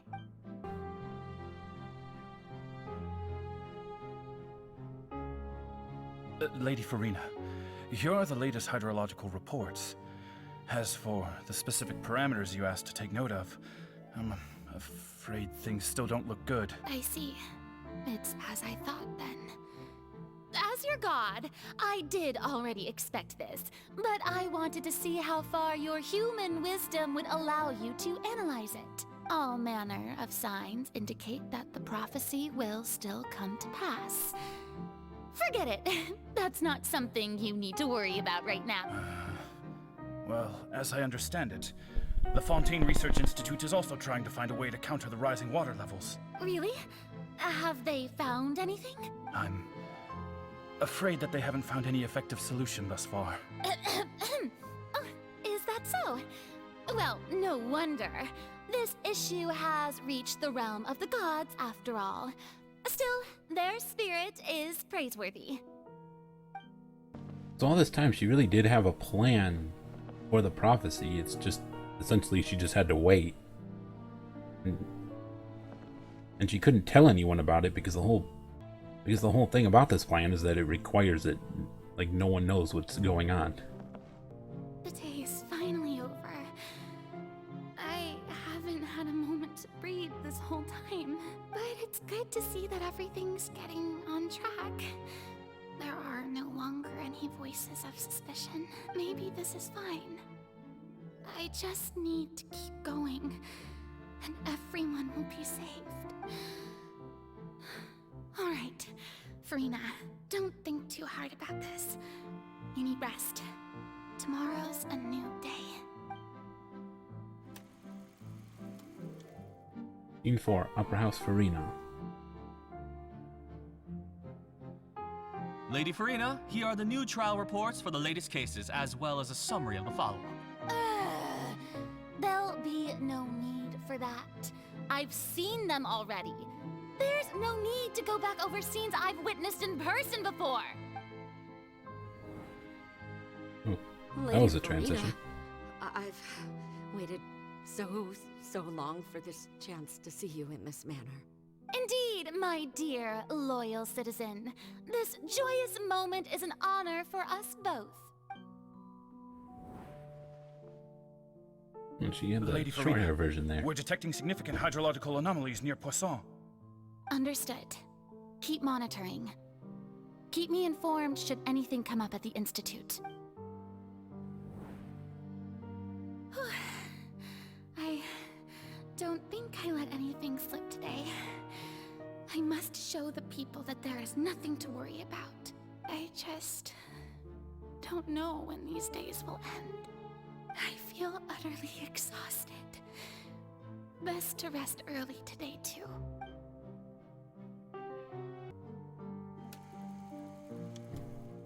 Five. Upper House Farina again.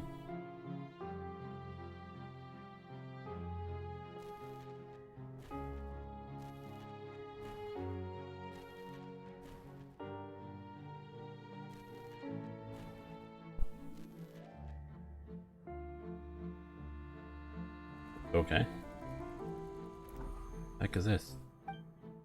Scene 80 bajillion. Opera House Farina. Lady Farina, it's like a dream being able to speak with you up close like this. I've heard that the first member of our family who was honored to receive an audience with you was Madame Dioteria, almost 20 generations ago. And what a fine family yours is indeed. It brings me great joy to meet such a faithful believer, a descendant of a line most ardent. Why does she sound like that? Surely you exaggerate, Lady Farina. My lady? What is it, good citizen? Are you crying? Uh-huh. Oh, really now? I didn't even notice. Oh, she's letting her emotions through. This must be the overflow of hydro from my person. Oh yeah, sure. Well, can't quite help being the god whose dominion is the waters, can I? No wonder. No wonder. A manifestation of your power, then. Oh, Archon, I am honored to have witnessed it. Honored indeed. So interminable. So lonely. Just how much longer? Damn, she really is suffering. Hundreds of years must have passed by now.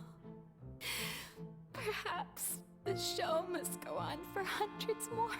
I never imagined that it would hurt so much. Have I reached my limit? No. Perhaps I reached it long ago. Today I didn't even notice my own tears. I want to tell someone, anyone, about this. But would that not destroy all I've done so far? I've conducted so many investigations across the centuries. But there's not even a sliver of hope that we might break the prophecy. You know, I wonder, would it actually have been fine for her to tell the Traveler the truth, since the Traveler's not from this world? All I can do is keep heart. I must maintain this act. It is the only way to save Fontaine. Please, mirror me. You have to succeed.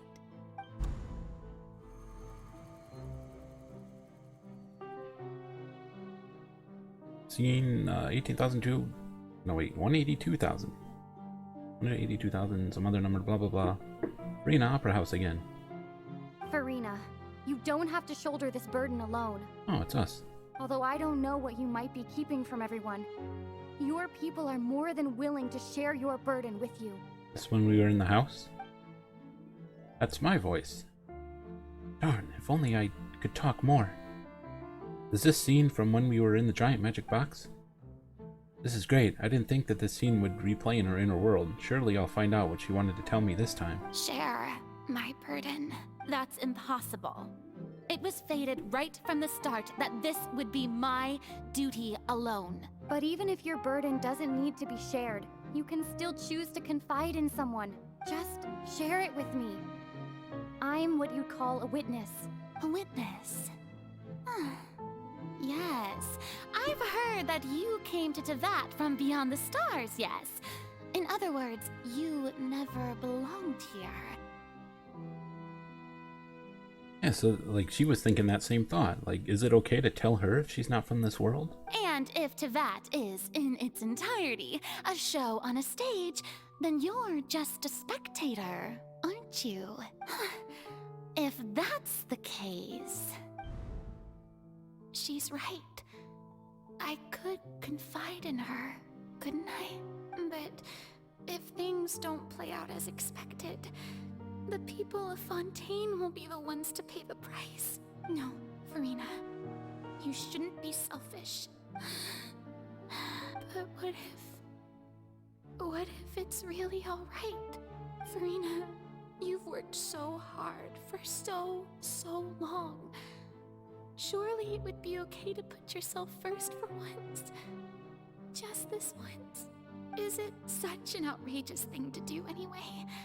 To find someone in whom you can confide your frustrations and sorrows?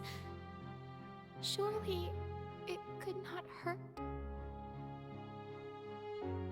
I can imagine that would be a huge relief if she could. If you let this opportunity slip through your fingers, it might never come by again. Think about it long and hard.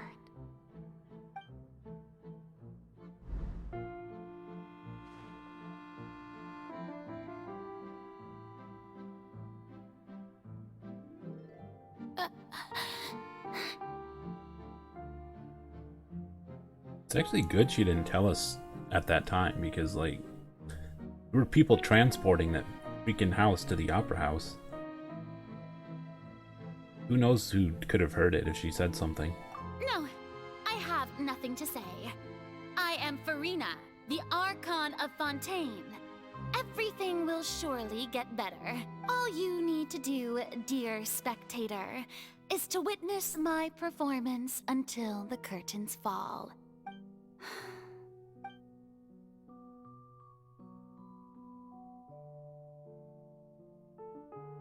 Fine.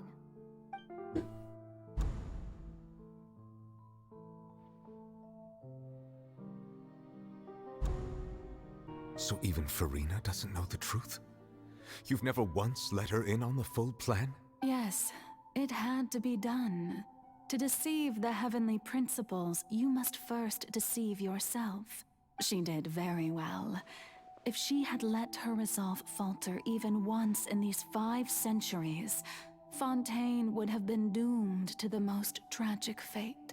It seems that trusting humanity was the right decision after all. I believe that I understand how your deception works, but that is only half the truth, is it not? How would you build on this foundation to save the people of Fontaine?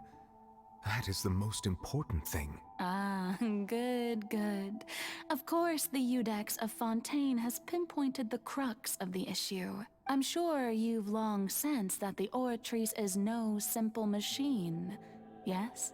I've always suspected that it had its own consciousness. And Lenny did mention that he heard a human voice within the core chamber. It now seems that that person was you, hidden within the machine all along. Am I right? And then I became one with the Oratrice, taking Fontaine's gnosis with me. Yes, it would seem so, wouldn't it? So then, was she essentially responsible for saying, like, Child was guilty? And did she do that specifically to send him to the fortress so that he would end up fighting the whale? Was that just all intentional and done by her? Alas, your understanding of this device still lacks sufficient depth. In truth, it is no enactor of justice. It is, in fact, a device created to kill the god of justice. Interesting. I beg your pardon? Oh, you have it. And to be more precise, not only will the Oratrice take down the god of justice, it will also take down the divine throne upon which she has been placed.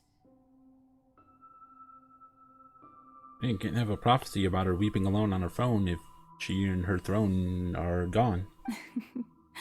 I mean, Did you think I would be the sort to enjoy peaceful repose while Farina suffered? My work over these last 500 years has been to constantly accumulate indemnitium within the oratories. But really, some have already discovered that only a small fraction of the energy generated by the device was ever used to provide power to Fontaine. The vast majority had to be, accumulated to enact this death sentence.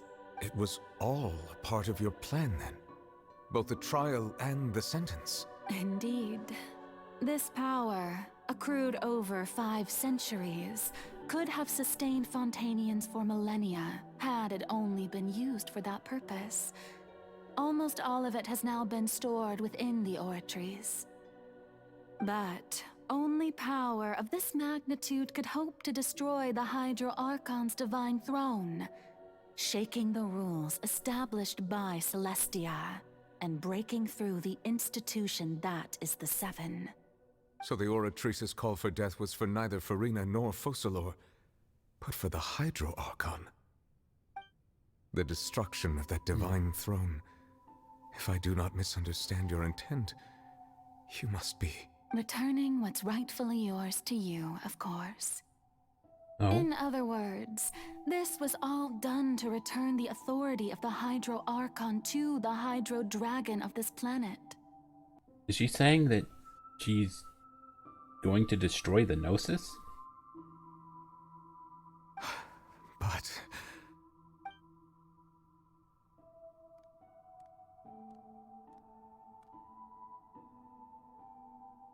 Oh, what? Getting sad again, are we? The authority of the ancient dragons shall soon be yours once more, O Hydro Dragon Sovereign. And this is the face you make. all you've done throughout the years is just so you can sacrifice yourself at the very end. I've never quite seen it that way, you know. Even now, I'm quite pleased at how well my deception worked. Wait, she's killing herself?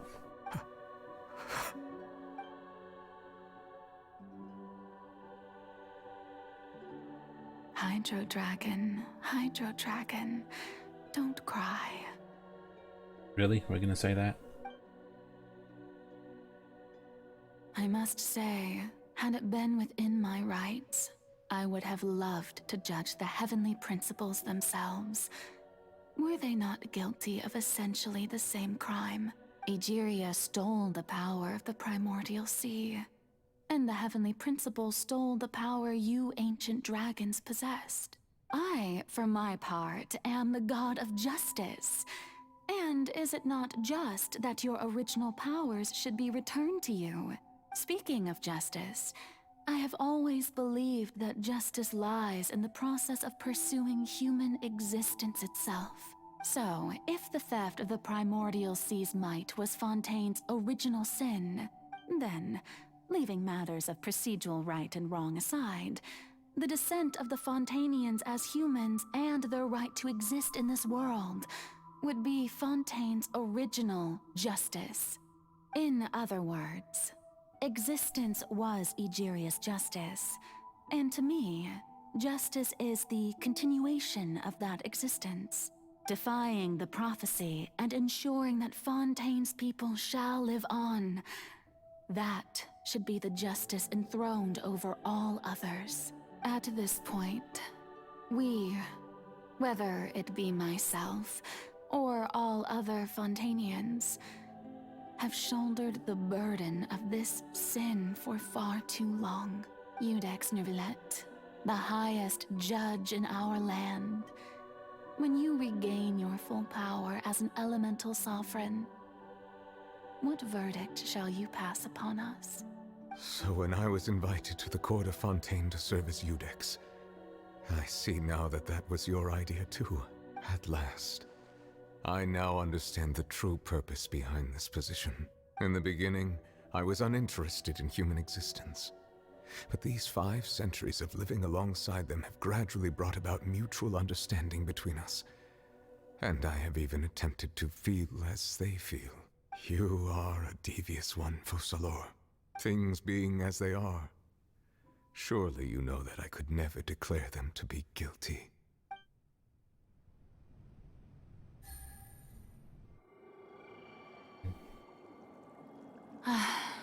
The hour of my execution is almost here. For the sinner, the curtain call has come. I know I may not sound it, but faced with death, I find myself a little afraid. Perhaps this is one thing both gods and humans have in common.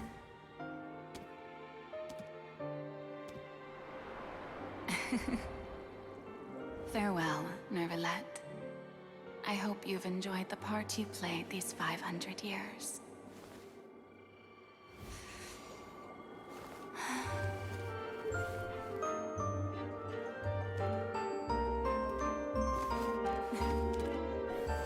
This is dance.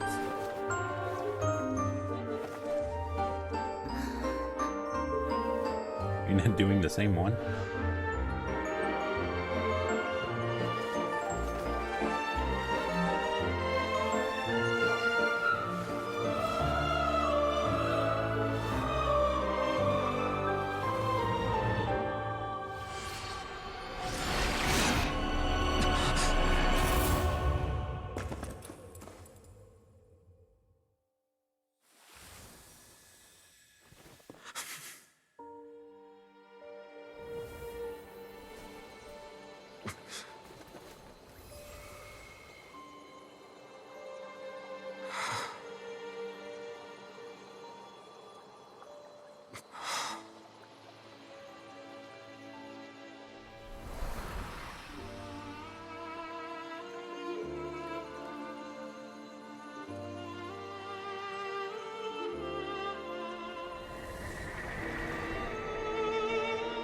Thank you, Farina, for all you've done.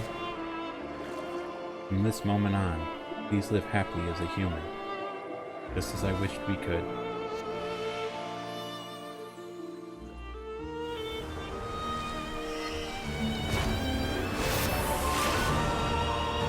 Oh shit.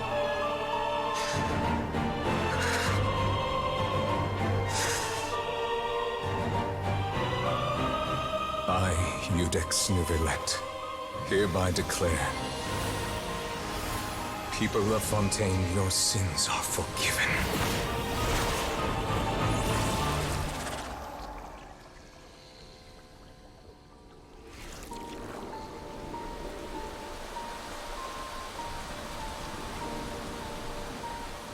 Okay.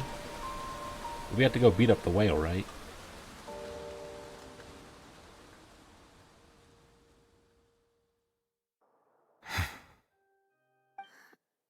What just happened? Has the death sentence been carried out? Was that bright light some sort of misdirection? I have a feeling that something huge just happened. But since we're all still alive and haven't been dissolved, I assume whatever happened was good for us. It's time to end this.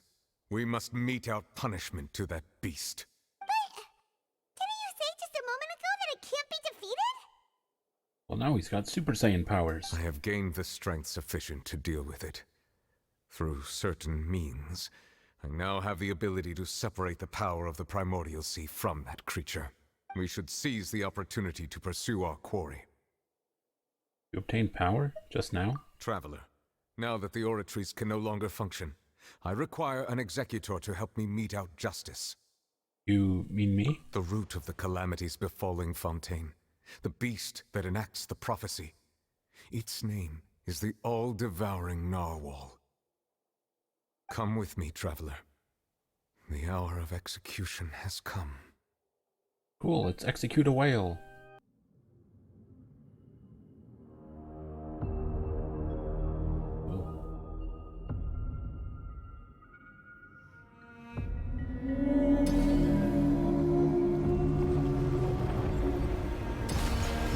How majestic. We're going to execute it? But how are we going to do that? It's huge! Run away. I have already done my best to separate the power of the Primordial Sea from the whale. Considering the size of the beast, I cannot reach the power source. Unless we can find a way to attack it from within. I shall share a part of the ancient dragon's power. We shall look for an opening together. Okay. We're waiting for it to eat us. I can feel its sorrow turning into hostility.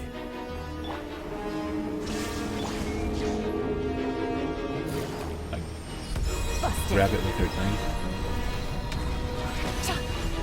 Take it easy.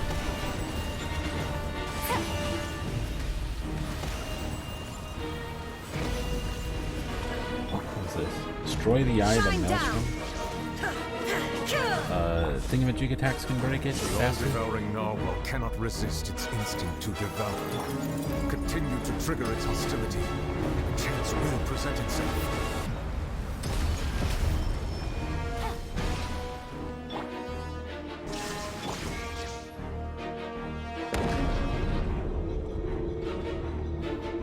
This one, it does the thing.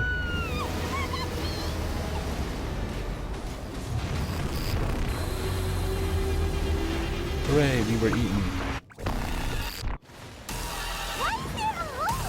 Visitor from the far side of the Sea of Stars? Oh.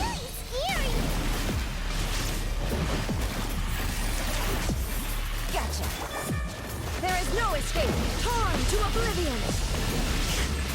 Beat him up. No. I have granted you my protection. Do not fear. Seize the moment and use my power to suppress its root from within. Okay. Busted. Gotcha. Quietly now. Things are about to get dicey. Now you shall perish.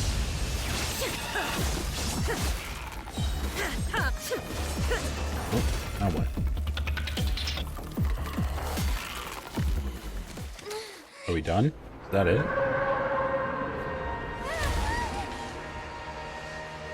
Oh. We beached it.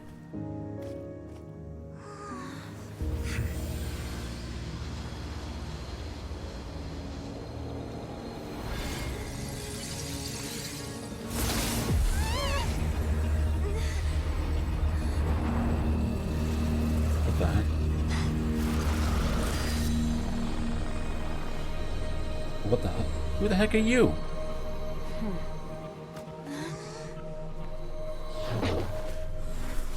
Did she just throw the whale and Tartaglia through there? Thanks for helping with the cleanup. It should have been my job, but oh well. It was just supposed to be a short private training session for me. I didn't think that my disciple and my master's pet would start brawling in the meantime. What?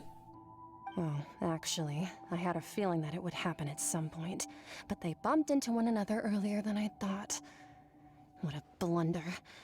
I suppose I'll have to swing my sword 3 million times as penance. Your master's pet? That power. Who are you exactly? Paimon has an idea. From what she said earlier, she must be Child's master. Skirk, right?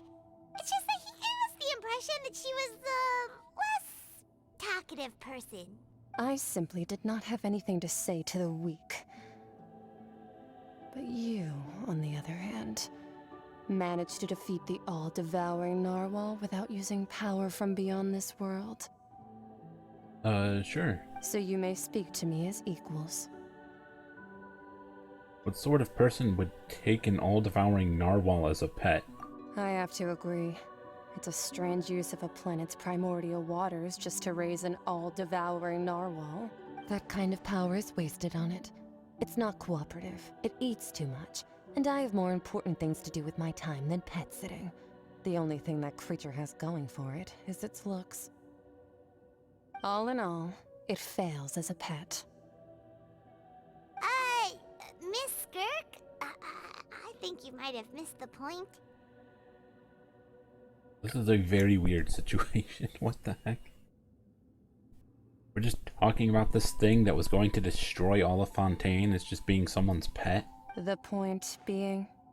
Well, being that this pet almost destroyed an entire nation. So what sort of person is your master? Well, child's master's master. Wait, is that right? What's up with your legs? Oh, right. So you don't know him. Sorry, I assumed you did. His name is Sertologi. Sertologi? And who the heck is that? I am unfamiliar with that name. Huh. So Master isn't sufficiently famous. How should I describe him then? Have you heard of the name The Fowl? Oh. The Fowl? Still nothing? Well, how about the Visionary? Vetterfalnir then? Or Gold Rhine-daughter? Well, the term visionary was just brought up recently with Farina, and we have heard the name Rhine-daughter before. Doesn't it have something to do with Albedo? Ooh, that one we've heard. Rhine-daughter's part of the Hexen Circle. She's Albedo's mom, right? Yeah, that. Oh, so you do know that name. To be honest, I also heard all of those names and titles from my master. I don't actually know them either. But I suppose you understand now, yes? My master is likely a similar sort to Rhine-daughter. They are both pursuing some form of perfection. Wait, didn't you also mention a visionary person?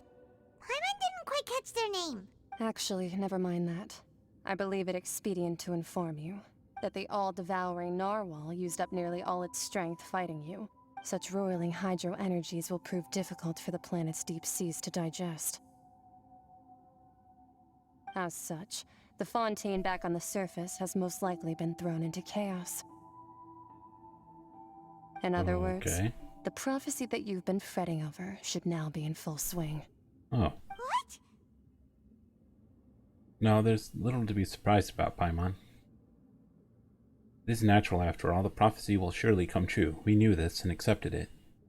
And Farina sitting alone on her throne, is that just talking about her just sitting on that chair in the opera house and she shed a tear that we touched and gained visions from? Or, you know, it kind of showed us her inner self.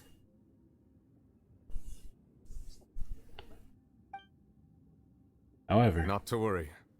Focalor has already managed to deceive the heavenly principles.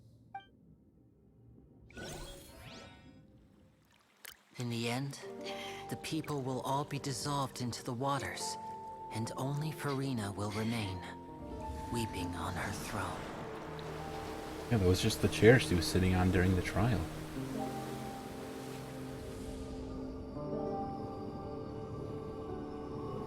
Only then will the sins of the people of Fontaine be washed away. But is the water gonna go back down? Because I really don't think it's permanently gonna stay like this.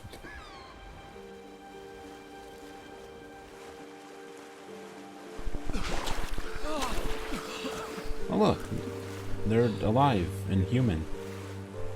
Hey! Help! Over here! Oh, now he's on a boat.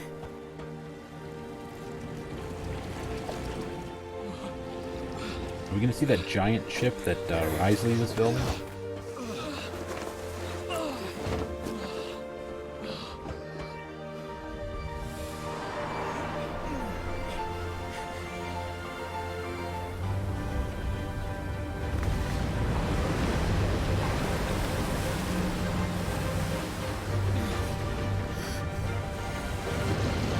Oh, yeah, that's it right there. Is it flying? All hands, initiate emergency rescue!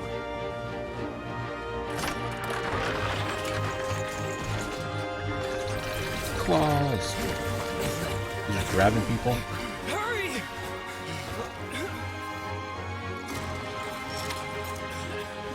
Hey, lend a hand!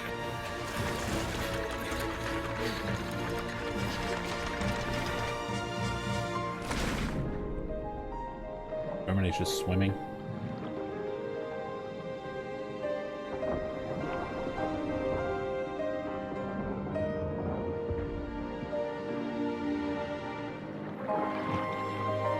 Any Lynette are there? Are they just helping people?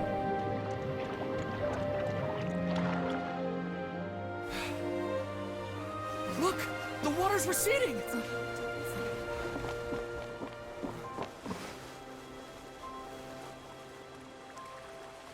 And it does go back down. It's a miracle! Water's receding. We didn't dissolve. The prophecy was wrong. The prophecy was wrong.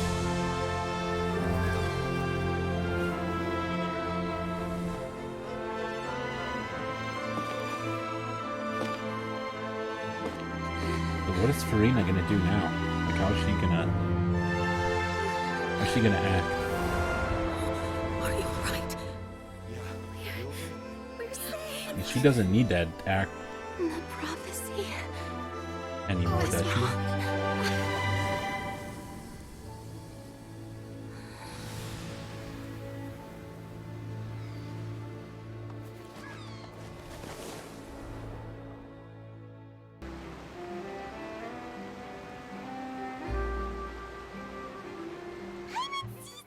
They really are here! How did you know? Navia mentioned that she stayed in touch with Linny and the others after working together.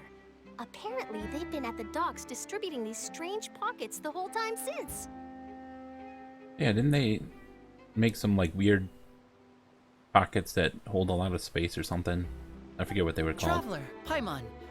Ah, and Miss Charlotte, too. Some magic bag things. Would you like a magic pocket? Well, magic pocket, that's what they call it. What sort of gadget is it? It's a wondrous bag that can be used to carry many things. The water level has returned to normal, but if you see any of your things floating around, you can use this to carry them. Or you could trick a friend into doing it for you. Trick a friend? I wonder which of my friends would fall for that. You could just make a friend like Fremine here. Isn't that right, Fremine? Are you volunteering him for work? Is this what you meant by, I'll help you make some more friends? To be honest, that sounds pretty sweet. Could I have your contact, please? Sure. Please, write down my address. You sure are working hard to help Fremine socialize. He was the one who proposed doing this. He even wants to assist in our magic shows. Sounds like that would suit him. Yes, I was planning to first introduce Pear as an assistant, and later Fremine himself. In the future, I think we can leave underwater escape magic to him too. That said, would anyone want to see a diver escape underwater? Oh, it'll work out. Every journey begins with the first step. He'll become a part of our show eventually. Lynette, could you come over? Miss Charlotte says she wants to take a picture of us. Got it. I want to take a picture with Lynette. That Charlotte is rather perceptive. She got rid of everyone the moment she realized I had something to say to you. So, how have things been, Traveler? I'm doing all right. Father says that you did a great deal during the latest events. She's very grateful for your contributions to Fontaine. That's all right. We were more than happy to help. So, what's she doing now? Oh, I guess you haven't heard. Well, after Lady Farina left, Father and Monsieur Neuvillette opened negotiations, during which he gave Fontaine's gnosis to her as a diplomatic gift. Wait, what? After Lady Farina left where? Where did she go? You just gave her the gnosis? I'm confused. So where was the gnosis the whole time? We never even saw it. I assumed that it was just like inside the Oratrice, and that when Focalors killed herself, she would have destroyed the gnosis with it or something, but like, I don't know, I guess that didn't happen. A diplomatic gift? A gnosis? Yes, I was quite surprised at first myself. But when I thought it over, there were actually a number of things going for it. It could have been done as an apology for the incident with Lord Child, or as thanks for his help in tying the all-devouring narwhal down. Furthermore, Father did also lend significant aid to Fontaine and Poisson. That's true, but this is a gnosis we're talking about. Doesn't this seem a bit irresponsible? Jeez, at this point, the Fatui getting all the gnosis is more inevitable than the prophecy here. I would agree, but I've also heard that it seems that Monsieur Neuvillette has had a significant change of heart regarding the matter.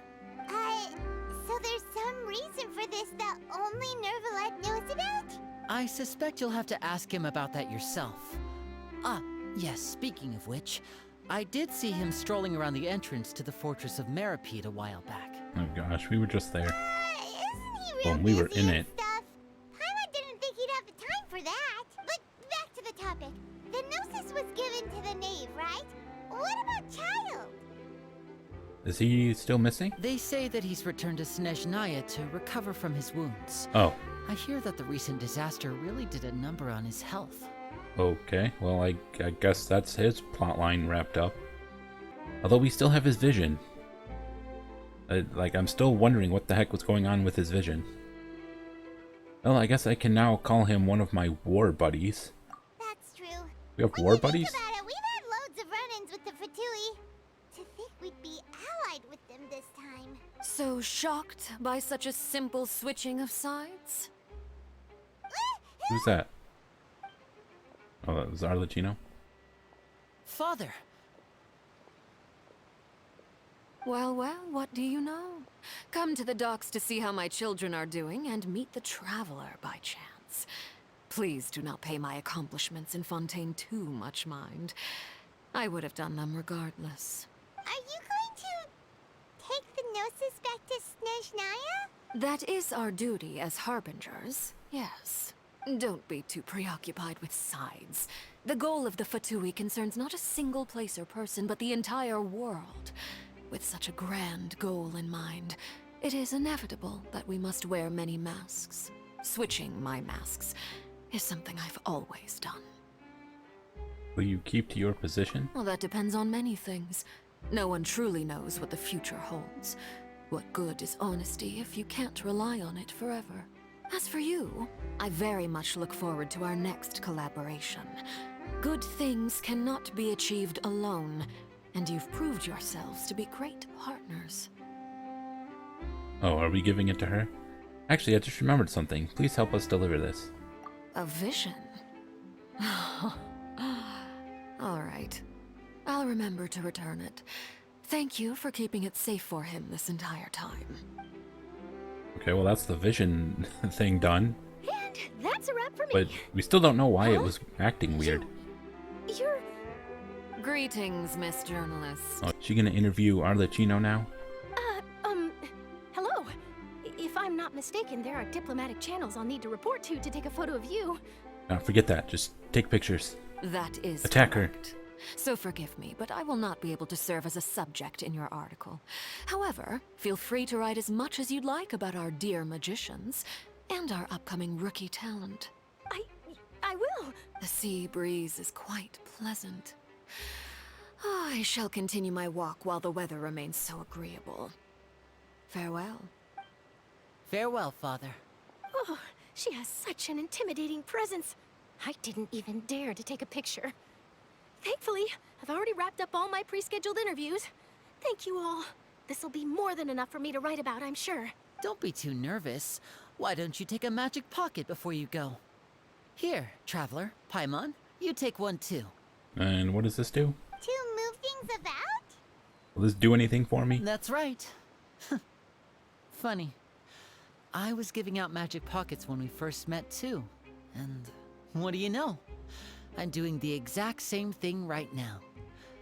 So many things have happened, but the pockets are still the pockets. I guess this must be life. We will all follow our own paths, and serendipity will lead you to your fated friends. All right then. We'll be handing out pockets in some other districts later, so we'll get going now. Have a good day, you two. Talking to Neuvillette will probably be the end, I guess. Because he's probably going to be like that big final talk we have at the end of the Archon Quest. Though I wonder, where is Farina? They said that she left? Oh, don't do that to me. Almost made me run off the edge.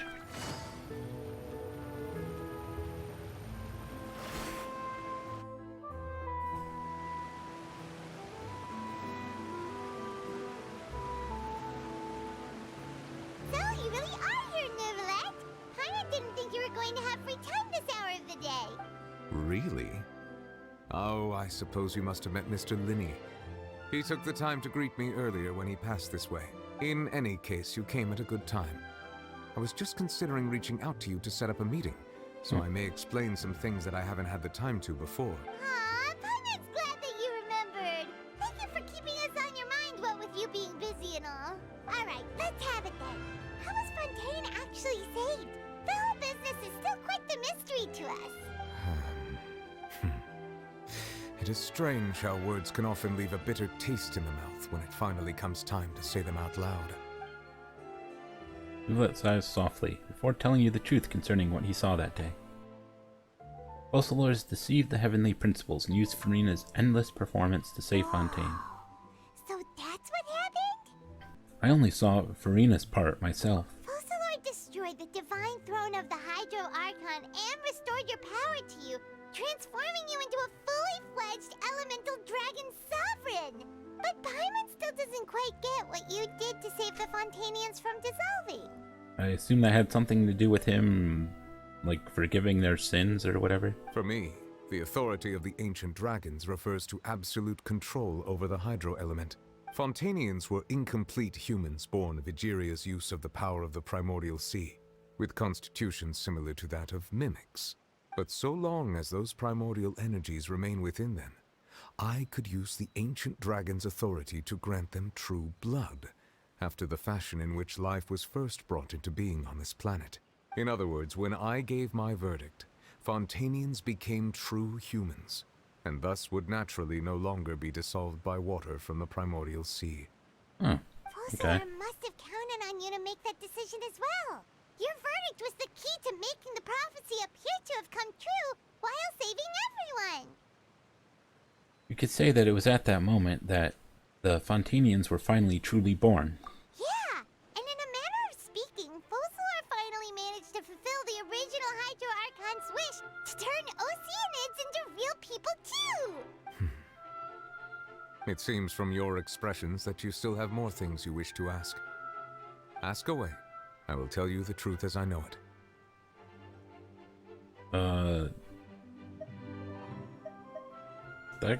Where is Farina? That's my question. Not the initial verdict that was passed on Child. I have investigated his case along many avenues, and I have learned that he once fell into an unknown chasm when he was young. There, by chance, he awakened the all-devouring narwhal. But whether it be by sentiment or reason, that should not have been enough to consider him the root cause of the disaster. At most, he would have had tangential liability. Now, let's blame him for everything. As for the judgment passed by the Oratrice during the trial, whether it was due to that liability by association, or Wailord deliberately using him to buy time for us on the assumption that he would be able to hold the creature off, I cannot say. Guess Wailord had Fontainians in mind the whole time. In the end, it was thanks to her that they finally became real humans. Hang on a second. Paimon suddenly got another question. Back when Fontainians hadn't yet become real humans, were the children they had also transformed Oceanids? Life has always flowed like water. Do you recall how Fontainians would often come to the Fountain of Lucine to pray for children? Yeah! Lynette said the fountain is where all the waters in Fontaine converge. In truth, even those couples did not know that such prayers were no mere custom, but instead a form of ritual. Those Oceanids who were blessed within the spring water would later descend as new humans in the coming months. Paimon sorta gets it now. What? Either way, seems like this ritual won't be of any further use, but it'll probably live on as a local custom. Ask away. I will tell you the truth as I know it. About Fontaine's future. Yeah, about that. Risley said Farina has already left. What's that all about? Yes, tell me about Farina. Ah, Lady Farina. The people are only aware that her death sentence has not been carried out. She abdicated the post of Hydro Archon and left affairs related to that title to me, before leaving the Opera House. I related Focalor's words to her faithfully and completely. After hearing them, she seemed neither saddened nor comforted. She simply said that she was tired and needed to rest. Yeah, I can imagine. Having said that, she then packed her things and moved out of the Opera House. Not unlike how an ordinary person might. But she's still got a place to stay, right? You need not worry. I will make arrangements to ensure that she will not want for food, clothing, board, or travel. In truth, I am somewhat happy for her. The wear and tear on her spirit will, of course, take time to heal. But now that she no longer has to play the role of Focalor the Hydro Archon, she can finally lay down her burdens and lead a normal life. Well, that's nice. What about you then? What are your plans now that you've regained your full powers as the Hydro Dragon? After Focalor passed on, the Oratrice also ceased to function. This matter will directly affect our trials. After much careful consideration, I've decided to take over its role in our courts. From now on, I shall hear cases and pass verdicts by myself. Yeah, kind of expect that. Looks like you're still considering stuff from the perspective of the Udex, huh? As an elemental dragon, there are indeed many things that I must do. But this power and this duty, in a manner of speaking, you could say that both were granted to me. As such, before I attend to my other responsibilities, I must first and foremost continue to serve Fontaine as its highest judge. The duty of the Hydro Sovereign and the duty of the Udex shall coexist within my person. You know, I just thought, if him getting sad made it start to rain, is that going to get worse now that he has his full power? Additionally, the Hydro Archon's departure has brought about another problem, which is that the Opera House shall no longer produce indemnitium. That's true. That power was derived from the people's faith in the Hydro Archon, wasn't it? Wait, but the various mechs and machines in the city are all still okay. Where are they getting their energy from? As I am now, I have full command over New Musia, and it can serve as a complete substitute. Another reason why I cannot quite leave Fontaine immediately. I see. Wow. This ancient dragon's authority stuff is really quite useful, huh? Ask away. I will tell you the truth as I know it. Okay. About Fontaine's Gnosis. Oh, that's right! They say you've given it to the knave as a diplomatic gift or something! Like, does it even have any power? Because, like, the power of the Gnosis should have been the stolen dragon power, but if Focalor did this whole thing to get that power back to him, shouldn't the Gnosis just be nothing? Leaving aside their intentionality, the two Fatui Harbingers have indeed done much for us during this crisis. Their sole remaining goal in Fontaine, at least at this point, would seem to be the Gnosis. The Oratrice has ceased to function. The Hydro Archon's divine throne is now no more, and I do not need the Gnosis's power. As such, it has lost all meaning for Fontaine. If the Fatui have impure designs, then we might as well accede to their request now, and avoid unnecessary conflict. What complicated considerations? Paimon thought you were just giving it to them out of gratitude to the knave and as an apology to Child. Ask away. I will tell you the truth as I know it. About the next stop on my journey, well, there's Natlan to go to, which I'm very curious to know what the heck is going on with Natlan, because to this day, I'm pretty sure there's still not a single character, NPC or otherwise, in this game that is from Natlan. And I'm wondering what the heck is up with that, because like ever since 1.0, we've had characters in the game from like all the other nations. Maybe not Fontaine and Sumeru. I forget if there were Fontaine and Sumeru NPCs in 1.0, but we definitely had some from Inazuma and Snezhnaya. And by the time we went to Inazuma, we definitely had NPCs from Fontaine and Sumeru. But still to this day, there's no one from Natlan. So there must be some reason for that. You will soon be heading to Natlan, I presume. I'm afraid that I have little talent as a travel guide, so all I can do is tell you what I know about that land. As far as I'm aware, Natlan can be said to be a nation of dragons. Oh, great. A nation of dragons? You mean like you? No, I suspect that I would not find myself welcome there. Unlike ancient dragons such as myself, the dragons of Natlan have undergone long years of development and evolution. Large numbers of them have entered a form of coexistence with humanity. Okay. Natlan is also the nation of war. War ravages those lands like an undying flame. There is one other piece of information I got incidentally from my negotiations with the Knave that I believe may be useful to you. The Harbinger known as the Captain has thrown his hat into the endless ring of war. Oh, so I guess that's the Fatui Harbinger we'll be running into when we go to Natlan. I wonder if we're also gonna run into, shoot, what's his name? The freaking... The Grand Master from the Knights of Favonius. Because during that event that introduced Mika, he said that like he was working with the captain to do something. So like, I wonder if they're still together or not. Varka, that was the Grandmaster's name. The captain. Sounds like a real tough customer. Seriously, everywhere you look, there's a Fatui Harbinger doing their thing. Well, there are, how many of them? Like 12 or something? Although one of them's dead and another one did some weird memory erasing, existence disappearing shenanigans. Whatever you want to call that. I suggest that you fully prepare yourself before going to Natlan. In the meantime, Fontaine's doors will always be open to you. Ask away. I will tell you the truth as I know it. I guess I have no more questions. Hang on a sec. Paimon's still got a question about the Gnosis. Oh? When we spoke to Linny earlier, he mentioned that your attitude towards giving away the Gnosis had clearly changed. We guessed that there might be some reason for it that only you were aware of. No wonder the House of the Hearth is the Fatui's intelligence division. They are certainly sharp. So regarding this specific issue, I was just getting ready to share something with you.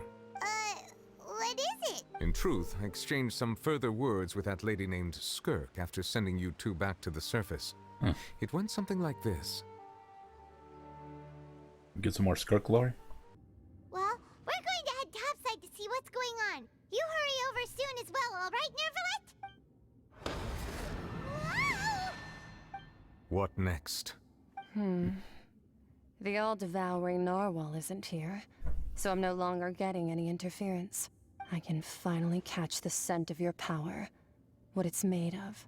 It is the authority of the planet's primordial dragons, but with something very similar to a god's curse mixed in. It's quite a novel blend. I'm sure I've encountered something like this before. What was it again? I do not know what you speak of. Ah, of course. How could I forget? She looks nice, by the way. Very much like her design. The long wait for Skirk has now begun. You should have Who knows the when remains she's of the coming third out. descender on your person, yes? Remains of the third descender? Remains? I've never heard of any such thing. Huh. According to your parlance, I believe it may be called a gnosis. Well, that much is true. After Focalor's divinity faded, she handed her gnosis to me. But I fear I have never heard of it described in the manner that you just did. Yeah, me either. Gnosis has the remains of the third descender? I've been training with my master, the Foul, ever since I was young, and I have never returned to the surface since. So most of the information I possess, I got from him. It is only natural for those who are greater than humanity to possess a different sort of common sense, which is why there are so many problems in our attempts to communicate with humans. Regardless, you should probably get rid of objects of misfortune to prevent any disasters from befalling you. To live in itself is a blessing. But once a person dies, the bonds he once had with this world shall all turn to curses. What do you mean by that? No need to fret. These are just my personal thoughts, and my reason for no longer wishing to return to the surface. This third descender you refer to, who are they? And when did they die? Master never mentioned them to me. Perhaps it just wasn't that important for me to know. I forget which number descender the Traveler is supposed to be. Was it 4th? Anyway. If you're interested, though, I could ask him. I'll be sure to pass the answer on to you next time. Next time? You believe we will meet again? I do. Wait. I have a disciple of my own, don't I? He can be the messenger then. What, you'll just send Tartaglia? That's what she told me. Whether it would prove useful or not, I wanted to pass that information on to you. The remains of the third descender? So that's what the Gnosis actually are. Paimon just thought they looked like chess pieces. How could they be a person's remains? All the same, assuming that there was no misunderstanding or special metaphor at play, that is what she meant to say.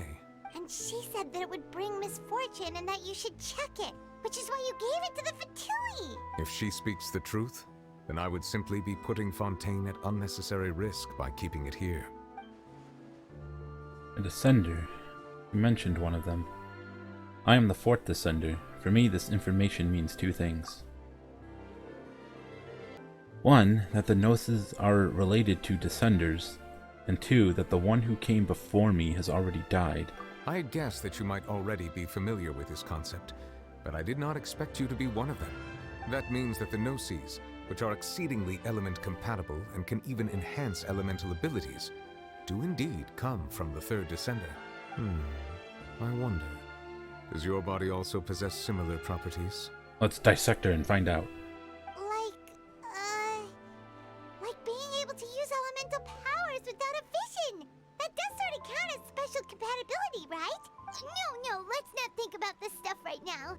It just feels creepy, comparing the Traveler to the dead third Descender and all. Don't worry, I won't die so easily. That's what you say, but this topic still feels like bad luck. Once Child recovers, let's get some more answers out of him. Or go look for his master and get the answers that way. I too believe it unwise to make too many blind guesses when information is lacking. The same is true of being at court. Alright. Whatever the case, it seems like the crisis here in Fontaine's over for now. Yes. All of Focalor's efforts were for this moment as well. But she sacrificed herself in the end as a god, and she suffered through all those years as a human. Was that really what she wanted? I suppose that would be the mystery of a god's will. Can you understand the will of the gods? I suspect not. But once in a while I too would guess that if wishes were like the clouds in the sky, they will one day return to the earth as raindrops. Life flows like water, and rain is the final answer. The water levels may sometimes tilt one way or another, but the rain falls fairly upon all. And what, ultimately, is the difference between the rains that fall upon all of us? That is Act 5 complete. Alright, so that's the end of the Fontaine Archon Quest. Man, Act 5 was pretty long and had a lot of stuff packed into it. And the whole, like, climax and resolution of the story did felt a bit abrupt, but I enjoyed it. It's kind of a shame we never really got to meet Focalors properly and, like, get to know her. She was essentially just, like, hiding in the Oratrice or whatever, like, the entire time, while she had Furina acting as the Hydro Archon. I'm very curious to see what Furina does after this. And she has a story quest, but I'm probably not going to record it. I don't know, maybe I will. Maybe I'll do it tomorrow and record it. Gosh, overall, I'm not really sure how I feel about the whole quest. I think part of the problem is I am a bit tired and I have a bit of a headache. And it's been bugging me for like the whole second half of this quest. But I would say, like, overall, with the Fontaine Archon Quest, I think I liked the Sumeru Archon Quest more overall. I think Fontaine started off, it starts off rather slow at the very beginning when you first meet, like, Linny, and you're doing a bunch of chores for him, and then you're just walking around the city talking to people. It wasn't until, like, we went to the magic show that like, interesting things started to happen. And then the rest of Act 1, as well as Act 2, were all really good. Maybe I'll take one. And then I feel like Act 3 and 4 were not as great. The whole prison segment just felt really drawn out and unnecessary. And I never understood the whole point of, like, the hidden rules and stuff. Like that didn't go anywhere. But then Act 5 was good. But honestly, I think that I enjoyed Act 1 and 2 the most. if we were to compare the story we got in 4.0 and 4.1 and 4.2, then I would say Act 1 and 2 was definitely my favorite part of the story. But I did really appreciate that in the end we kind of do get all the answers for the most part, that kind of like explains everything and wraps everything up. Good roll. Like the whole reason why Fontainians specifically are dissolved by the primordial water. Though we never did find out why Tartaglia's vision started acting up. That was just kind of left unanswered, and I wondered, are we ever going to get an answer for that? And I feel like this whole thing with Skirk has definitely added a whole nother layer of questions as to like, who the heck are these people? And like, I could be misremembering this, but like, didn't she say that like she was coming to beat up the whale, but she was late and we did it first? So that would imply that like she's very powerful and she's just hanging out in who knows where. And then she has a master who the freaking narwhal is just a pet to. And it's like, this was the thing that was causing the crisis in Fontaine. And was going to kill everyone here and could have potentially, like, destroyed all of Teyvat, and this thing is someone's pet.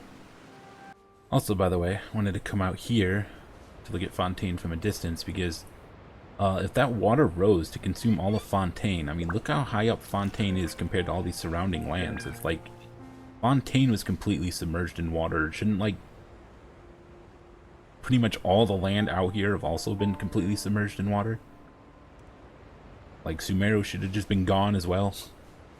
Anyways, I think that's all I have to say about the Archon Quest. After this, I don't know what I'm gonna do. I'm still very much on the fence about, like, how much I want to play Genshin after this. If I'm actually just gonna, like, stop playing until the next Archon Quest. See, I'm sure there'll be some intermediate. There's definitely going to be some other quests happen in the meantime. Like, we'll probably get a Dane's Leaf quest. There's always a Dane's Leaf quest at some point.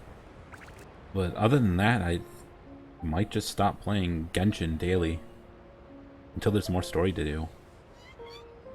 Which feels really sad, because I freaking loved this game, but I'm tired of just doing nothing in it. But regardless, I'll always come back for new main story. And I will continue to make videos for that stuff. So, until the next one, I will see you later.